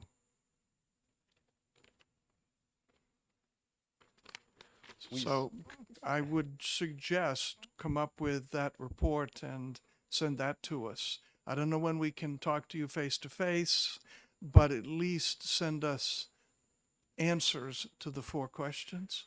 We do within our testimony today from DHH have some of those answers for you. Okay, all right, some of those is good. Good, and let's- I'd like that fleshed out more fully. Okay, so for today, you'd like us to go back and work on those. The report for this year is done, Uh-huh, but we can come forward with a supplementary report which can report on solutions. that's what I'm looking for, solutions. Also, how do I get a list of the public health officer for each of the towns in my district? Hi, Senator Chairman Pearson. So all of the health officers are listed on the department's health officer liaison website. There is a PDF that is updated every month on the health officers that have been appointed throughout the state. We can also send you that PDF version via email if you would like. Again, maybe that could be sent out to everybody here. Some of us are not exactly Luddites, but we get their point, you know. We can do that for you. Thank you. Representative Edwards. My English teacher would point out to me that where you've listed your 4 threats, transmission, hoarding, rental housing, workforce, when you summarize them in the conclusion, you're summarizing a different 4. So the conclusion doesn't match the body. And that's just an editorial comment. If somebody just reads the conclusion, they'd miss what you really think. Anyone else? Representative Marsh. Yes, thank you, Chairman Pearson. I went as probably the only person in this committee who's served as a health officer for 20 years. I think that you need to recognize that Department of Health has come a very long way. The institution of training for health officers is a brand new thing. We just passed House Bill 79 last year. Mhm. The department is implementing that, and I think having training for health officers is going to address a great deal of the concerns that you have heard. I also want and I'd like Sophia to elaborate upon this. They do a wonderful job at the department, both of making sure that the health officers know what their responsibilities are and what the limits of their responsibilities are. The health officers are not appointed by the towns. They're nominated by the towns. They're appointed by the commissioner, and they serve at her pleasure. So if there is a rogue person, the commissioner can address that. And I think a great deal of work has been done to address many of these problems before they were even brought up. And I would like to give Sophia a chance to explain a little bit more of what she and Matt have been doing in the department to address these issues. So thank you for that. And before she does, I would like to clarify that I'm forward looking. I do appreciate and am somewhat aware of the progress that has been made. So Sophia, yes. Thank you, Representative Marsh. So the Health Officer Liaison Program at the department currently has 1 part-time staff person, and we are funded by the CDC block grant. Our program is responsible for managing a private listserv, so that is how we communicate with all over 300 health officers across the state. We also maintain a training manual for health officers to help them understand how to address different sanitary conditions or concerns that may arise in their town. Example chapters of that health officer manual include septic issues, sanitary conditions in daycares, water quality issues. All of these types of health concerns are addressed by the local health officer. In addition to that manual and the listserv messages, we also engage in generally 2 to 4 trainings every year on specific issues that the health officer would address. So we provide, up until this point with COVID, those trainings have been executed via a online platform, but the New Hampshire Health Officer Association also provides 2 trainings a year. And they have been in person up until this point for health officers, again, to understand what their responsibilities are under the law, as well as how to perform those inspections and respond to the different environmental health threats that they may come in contact with in their town. Wonderful. Thank you. Thank you. Any other questions, comments? Seeing none, thank you so much, and looking forward to getting that stuff in the mail. Or the email. Yes, I can do email, actually. Yes. I know you do. So does Representative Soloway. Next to the last up is House Bill 127 from 2019, State Office of Rural Health Annual Reports. Elisa Drusba? Did I get that right?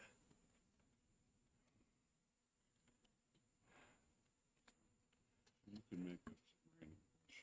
Okay. I do. I will. Elisa Dresba, Administrator, Rural Health and Primary Care Section. And that's this report here. Yes, it is. Division of Public Health Services. Thank you. It's 44 pages long. So I'm going to give you the highlights. You're not going to read it. I'm not going to read it, but the nice thing about it being 44 pages long means that we're doing our job, and we're doing our job even more efficiently because every year we have more data to share with you and more information that we feel is actionable both on a rural health side and also on a workforce data collection side.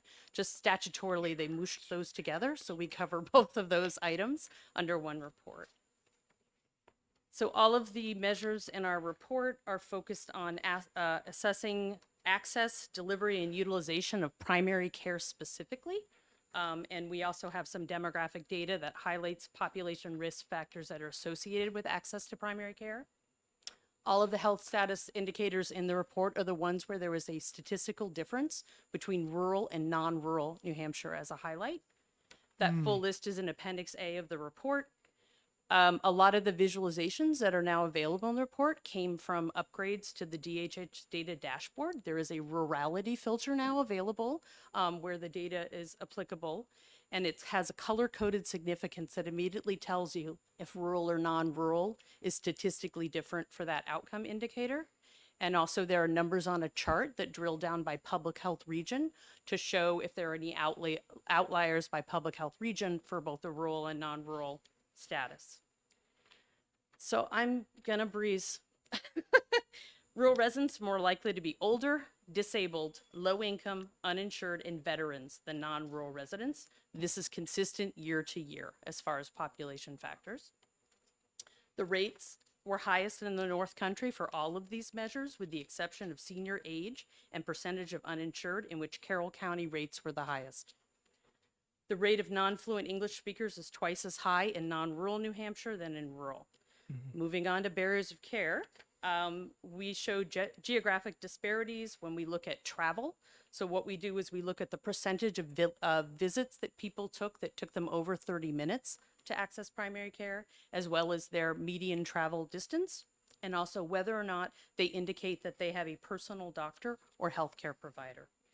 And so, no surprise, I'm sure, to all of you, the travel times for rural populations are 80% of them are longer than in a non-rural population to access that care. The ones that really stand out are Winnipesaukee and Carroll County public health regions. They have the highest rate, and the lowest travel rates are Greater Manchester and Greater Nashua. The percentage of New Hampshire's rural population that indicate they don't have a personal doctor or healthcare provider jumped by 1/3 between, so from 13.7% to 18.1% between last year's report and this year's report. For substance use and mental health care, we look at emergency department visits for this, and we look at the rates of people using those emergency departments for substance use or mental health. Around alcohol and drug-related emergency department visits. There's no geographic disparity between rural and non-rural on this particular rate, which is different from last year. But when we look at that, there are some public health regions that stand out as being statistically worse off, and that would be Winnipesaukee and Greater Manchester. And then conflicting with the trend of improved rates of substance-related and self-harm ED visits, non-rural suicide rates actually jumped up in rate. For maternal health, we look at indicators around whether there was no or late prenatal care, whether there was a post-term delivery, so 42 plus weeks, or whether people indicated they were smoking during their pregnancy. There's no significant disparity for post-term delivery, and also for no or late prenatal care rates, except for in Winnipesaukee. But also rural residents continue to have higher rates of smoking during pregnancy than their non-rural counterparts. And I can tell you that every single year we see that particular indicator stand out. And do you cross that with level of education, that stat? We do not for this report, Okay. but we work with our tobacco program on talking about some of the factors that may be driving what we're seeing as far as our outcomes. Okay, thank you. For preventive care, we look at things like colonoscopy and mammography. So this is one place where Winnipesaukee, even though they don't do well on some of those other things that I've shared with you, they do very well. They actually have the second highest rate of mammography in the entire state, which is only 1% lower than the Upper Valley, which is where Dartmouth-Hitchcock Medical Center sits. The medical checkup rates increase for both rural and non-rural populations, but it's still higher in non-rural. And there's no geographic disparity of dental visits this year, which we usually do find that the rural areas have fewer dental visits than non-rural.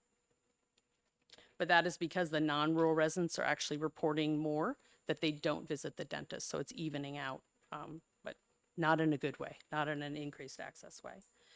And then we have a section on outcomes, and these are prevention quality indicators, which used to be called ambulatory care sensitive conditions.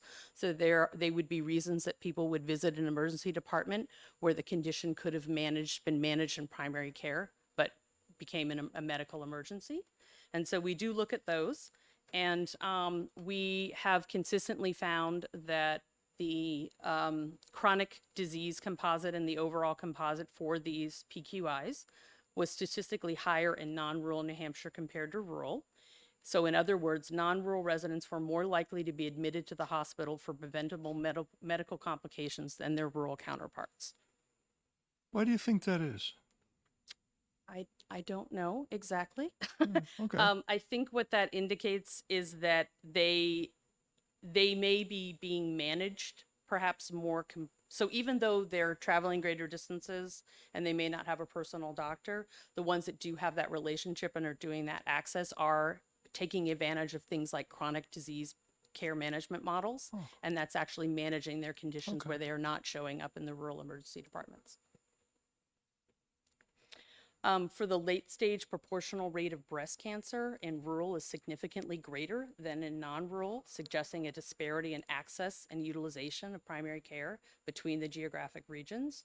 And there's no statistical difference between the rates of death from all causes by rurality. A few of those public health regions do stand out as having considerably higher age-adjusted rates, and those would be the highest in Winnipesaukee, North Country, and Stratford County. So that's the rural data. Now we're moving on to health workforce data collection. You can see all of that information. We have, since the first time we started reporting to you in 2019, we have moved from talking about the data collection efforts, which are done through the renewal of licensing through the boards as a part of a survey or opt-out that are required as part of the renewal. We have moved on from talking about implementation to response rates, to actually being able to tell you what that data is showing. So on our webpage, we have each of the data reports available by provider type that go into all of the different sort of nuances of what we're seeing based on the data we collect. And then for this report, what we do is we roll up a few items that we think are particularly significant. And what we also try to do is cluster together the primary care providers. So those are the primary care physicians, the primary care physician assistants, and the nurse practitioners who provide primary care together and look at them and look at differences between each of those provider types and also by rurality. And then we do the same thing on the mental health side. We put the psychiatrists together with the mental health practitioners, the SUD providers, and the psychologists, and we roll those up and look at their differences as well, and we also look at their reality. So what we're looking for in those aspects are differences in demographics, training, age groups, whether or not they had a tie to New Hampshire that may indicate why they're practicing here, training, schooling, and then also some retention indicators about where they think they're going to be in the next 5 years. And then we provide all of that information so that people can take action around those various items. So one of the new things that we started doing was trying to gauge the net change of provider supply based on the licensing lists.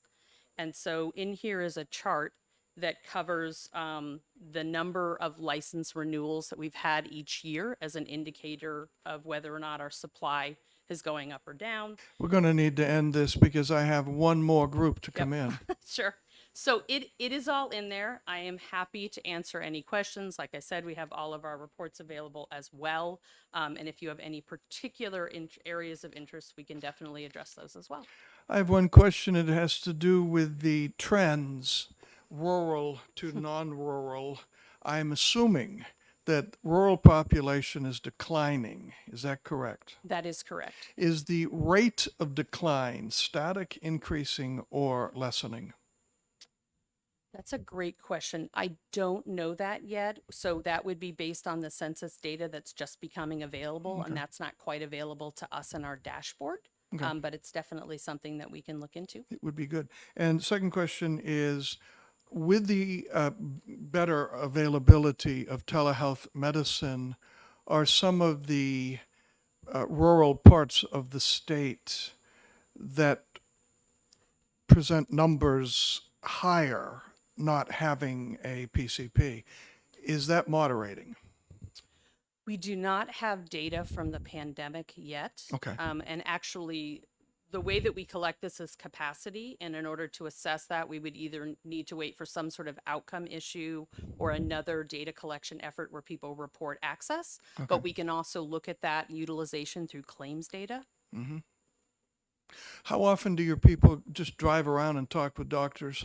Because, you know, data is great. So is boots on the ground. Sure. So we have a team that focuses on critical access hospitals. I run a network connected to the rural health clinics specifically. We also work with primary care, and I vice chair a commission that meets every month on the interdisciplinary primary care workforce.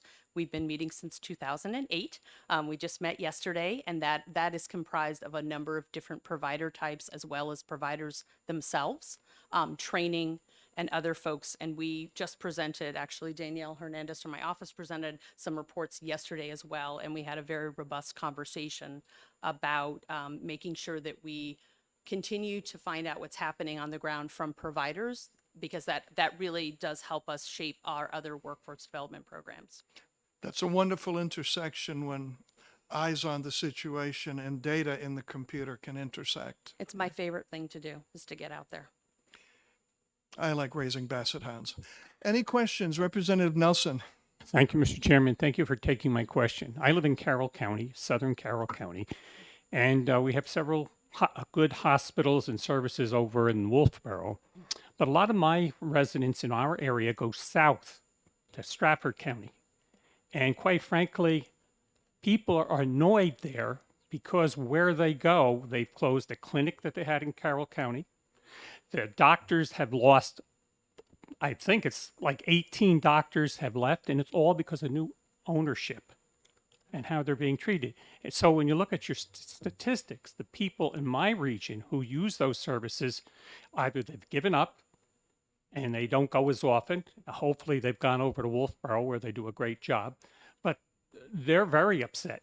And how these types of hospitals can, with significant turnover, I don't know. I can't believe somebody doesn't oversee it, but that's not your issue. Thank you. We do have some workforce recruitment and retention programs that I'm happy to come back and tell you about as well, to hopefully be able to stabilize some of those relationships and those providers. Thank you. The commissioner alluded to that a couple of meetings ago. That's a wonderful, helpful thing, especially when it kicks in. Representative Murphy. Thank you, Mr. Chairman, and thank you for taking my question. One of the questions I would have, and I was looking through the rural data specifically, is do you have or could you put together something similar to food insecurity deserts, a healthcare desert? So if you saw it on a map to say the paucity of primary care in Colebrook has just gone down immensely. So it'd be, in a sense, a visual to see a healthcare desert shown, geographically throughout the state. So we could do that two ways. One of the ways is by rolling up the FTE, so the full-time equivalents, and looking at that. But also, I'm doing another project under our federal grant where we are looking at a bunch of different data to look at that. And what we want to do is identify where healthcare should be, not where it already exists. So that is in progress. Thank you so much for your presentation. I've never seen a 44-page document summarized so wonderfully. Thank you. Thank you. And the last presentation, Advisory Council on Childcare Annual Report, Marianne Barta, Chair, and Deborah Nelson, Bureau Chief, Child Development and Head Start Collaboration, Division of Economic and Housing Stability of the New Hampshire Department of Health and Human Services. Does that all fit on one business card?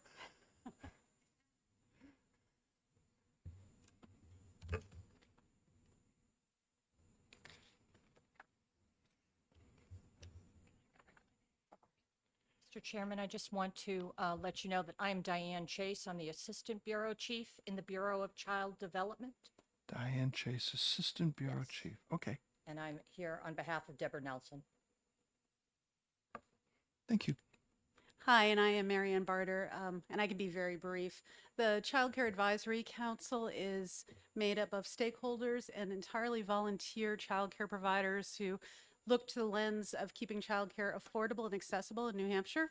And so what we do is we are tasked with looking at childcare licensing rules, DHHS rules, things that might be barriers to creating childcare businesses or keeping your childcare business going in New Hampshire.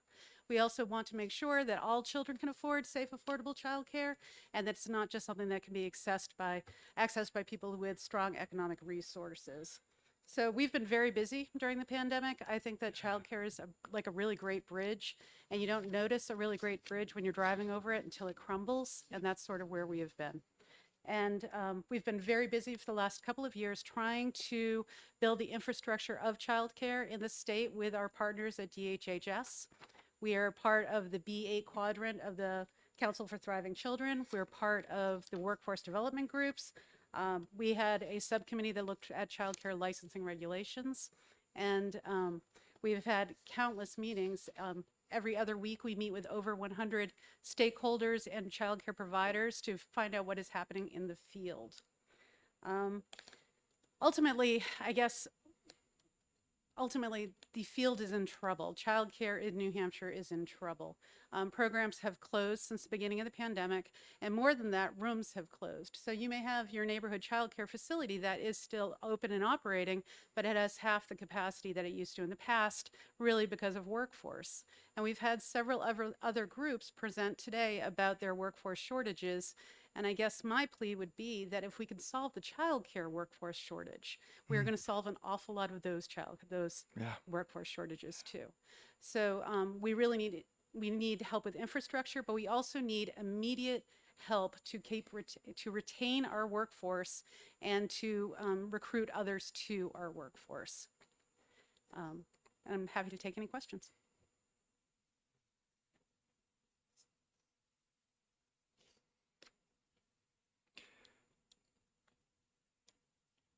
Is there recruitment, or describe the recruitment to get childcare workers? Right now, there's almost none. So it's individual businesses attempting to hire.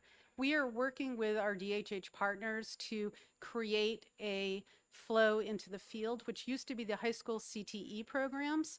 When they moved to K-12, prioritizing K-12, it killed early childhood. And the effect on our field has been truly detrimental. And we've noticed it accelerating over the past 6 years. So at this point, we're rebuilding what was taken apart. I am worried that although I'm really excited about some of the innovations, some of the stuff that's happening is amazing, the TEACH program, the apprenticeship program, but it will take years to really rebuild that infrastructure. And we are desperate to retain the staff that we have at this point. Oh, by all means. I just wanted to let you know that presently with the ARPA, what are called discretionary funds, We are launching, actually, it's starting next week, a series of public service announcements specifically targeted to the early childhood and what we call out of school time workforce, which is after school and before school. That'll be linked with what's called a vanity URL into a job listing site. All of the providers will be getting actually a letter on Monday morning about how to put their listings, as well as we have a live person who will be able to answer a phone. So if you have an interest in any aspect of working in the childcare field, they'll be able to direct you. And we're in addition putting together, in partnership with CCAC, what's called a traveling recruiting booth. Some of them are virtual, some of them are live. Some of them were piloted, for example, last year at the Deerfield Fair. Now that things are opening up, you're walking by, you capture the audience, and talk to them about the different opportunities and the career lattices within the childcare field, as well as promoting the programs that we have, which are apprenticeship, internships. It's a low barrier entry industry in some ways, but it also has amazing career opportunities. And so that's kind of the picture that we're trying to share, is that you may be a retiree and you want to do it, or you may be a high school student and you're going to try out the field and find a career place. And Diane is absolutely right. We have to change the narrative that early childhood education is a dead-end career where you're going to go and you're going to make $12 an hour for the rest of your life. That is no longer the reality of our field. And it's going to take, I think, a paradigm shift of all of us to understand that this field has changed, and we have responded to the low wages. We've responded to the educational requirements, and there are systems in place to really build and grow our workforce. We just need to bring them to us first. And it's truly catastrophic, though. It is, I'm the executive director of a child care facility, and I'm licensed for 305 spaces, but my capacity due to my staffing is 137. That has a huge impact on me. It has a huge impact on the families in Concord, New Hampshire, that have been depending on those 305 spaces for a very long time. So we are at a catastrophic loss right now. My assumption is in the old days, the chief requirement to do childcare is you didn't have a prison record and you loved kids. Yes. And I'm now assuming that there's a little bit more training along the way. Am I inferring correctly that there's entry level, and then after some further training and years of experience or months of experience, there's another certificate that you can get, which presumably means a little bit more money and responsibility and a little bit more. So there's a ladder? Absolutely, there is a ladder, and I think that there's misconceptions about the fact that, that you'll never be able to change your position, that your job will be entirely working with toddlers for the rest of your career. There is a ladder, there's room for change, and there's room for growth.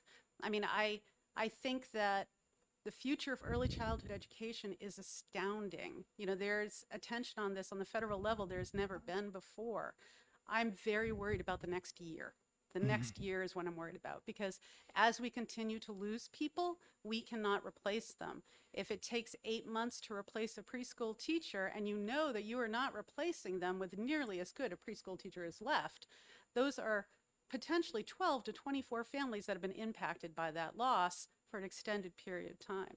So the Child Care Advisory Council is very, very worried about short-term investment, fast as we can get it out there, to make sure that the people who are hanging in there in the field hang in just a little bit longer until we can make it significantly better for everybody. Who does the education? If there's various steps, where does one go? Yeah. What are the steps? There's different positions. You can start in early childhood education with just a love of children. No, that's not my question. You're at this level and you want to go up the ladder and get a higher certificate, better title.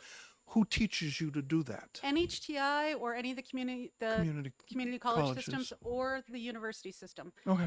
And DHHS has tremendous financial support for the field. So if you are just starting out and you want to advance, you can take a class for free. They will pay for it. Okay. There's usually several offerings. So the supports are there. We just need to, in the short term, draw and retain as many people as possible so they can take advantage of these supports. And you've got some public service announcements rolling out to let everybody know what you just told me that I didn't know until you just told me. Yeah, and hopefully they will happen fast. They've been in the works since the fall. Okay. And so like anything else during the pandemic, everything takes forever. Yeah, So we are truly hoping they will roll out soon. Any questions to the presenter, Representative McMahon? Thank you, Mr. Chairman. Ms. Barter, specific to the letter you provided, or both you professionals provided, what's the status of the pilot program to incentivize businesses to support education for their employees' children? I think it changes business by business. Do you have a pilot going? Yes, we haven't, we've just in the preliminary planning stages on how to implement that. And the plan of attack, if you will, is we're going to initially launch an employer survey to do a query, and that should go in the next couple weeks to every employer in the state to say, what are you doing around childcare, as well as ask their employees. And then from there, craft an incentive pilot to find out what things are working. We have everything in this state. We have some amazing models. We have an employer, for example, that just bought a multi-million-dollar building that he's putting a child care center in. And he only needs 20 spaces for his people, but he's doing it for the community. And then we have people that specifically have come to us and said, talk to us about job sharing and how do we structure this in our company so that we can have working parents and they can job share and watch each other's children. How do we set that up? So what we want to do is we find out what models work and then turn around and be able to put our funds and our support in those appropriate areas. Then one follow-up. Follow-up. Follow-up for either one of you ladies. Specific to the fact that the industrial arts were not responding to the training on the front end, do you have recommendations that's part of as an offset of the pilot program to bring that back I'm looking at the high school level for a job track within those who have the industrial arts curriculum vitae? What's your thoughts on that? We do. So that is the absolute best way to get people interested in our field and to draw people who are born to do this work into the work. So absolutely, our CTE partners are our most important resource. We're barely starting that work now, so we won't see the fruits of this labor for 3, 4, maybe 5 years, because we have to develop the programs, we have to get the kids interested, and then they have to be able to get through the 2 years of the program. So that is a long-term strategy that is going to be game-changing in the long term. And just one more clarification. Clarification. Again, specific to what you wrote on, where in 2015 the career pipeline was, quote, dismantled. Yep. To get things done while we're young, how quickly could that be accelerated over and above what you're already doing? Certainly. So there is a Senate bill that has been amended recently, 446, where Senator Bradley has tasked DHHS to work with Child Care Advisory Council to look at some of these things and get them done quickly. I'm being optimistic about 4 years. I think these sort of programs, when you're trying to embed them in high schools, especially programs that had them yanked away from them in 2015, it's going to take time. It will take time to do it. So in a perfect world, we'll get the programs up and running within the next couple of years, and then we'll start seeing graduates from them. But I think I would love to be more optimistic than that about it, but I just can't be. I think it will take that long. Yeah, thank you very much. Thanks, If I Mr. can Chairman. just clarify the term dismantled. What they did was they turned around and they didn't stop recommending early childhood as a field. What they did is they shut down the child care centers, Right. shifted their resources to expanding programming to include education careers from what I say birth through high school. And so as a result, where we had a real clear pipeline, that pipeline became very muddied. You didn't have the child care centers, the kids doing the programs in the school and going directly in. And I think the wonderful part about it is that the high school folks that we've met with are totally on board. We're not fighting any kind of battle to do it. They're interested in it. And I think for big programs, sure, it'll take a period of time, but I think I think we'll have an opportunity to get some of those young people internship in existing programs faster. I'm hoping. I'm more optimistic. Yeah, yeah. All right, we'll stipulate you're both still working on it. It takes budgeting. And it felt like a dismantling. I mean, I run a large program in Concord. I used to have 50 high school children in my building every Friday, and now I'm lucky if I can hire a kid after school. Thank you so much. And with this, we close today's meeting of Oversight, but not until we have heard from the distinguished senator. Senate Bill 446 was mentioned. The changes to that talk about ARPA funds. The department is the one that needs to put the plan together to go forward in ARPA funds. And I'm sure that Mr. Williams can give us an update on that. And Mr. Chair, not on that issue, but on the committee, I have noted the attendance here in the last half hour. Something's got to change if we're having these people, take time out of their day to come before us. We need to be here, or we need to change something, because this just isn't working. Senator, I have 2 people on my hit list written down that I will attend to. Thank you so much. Having heard from the distinguished senator, we are now finished. Thank you for coming. Yes, I got a couple of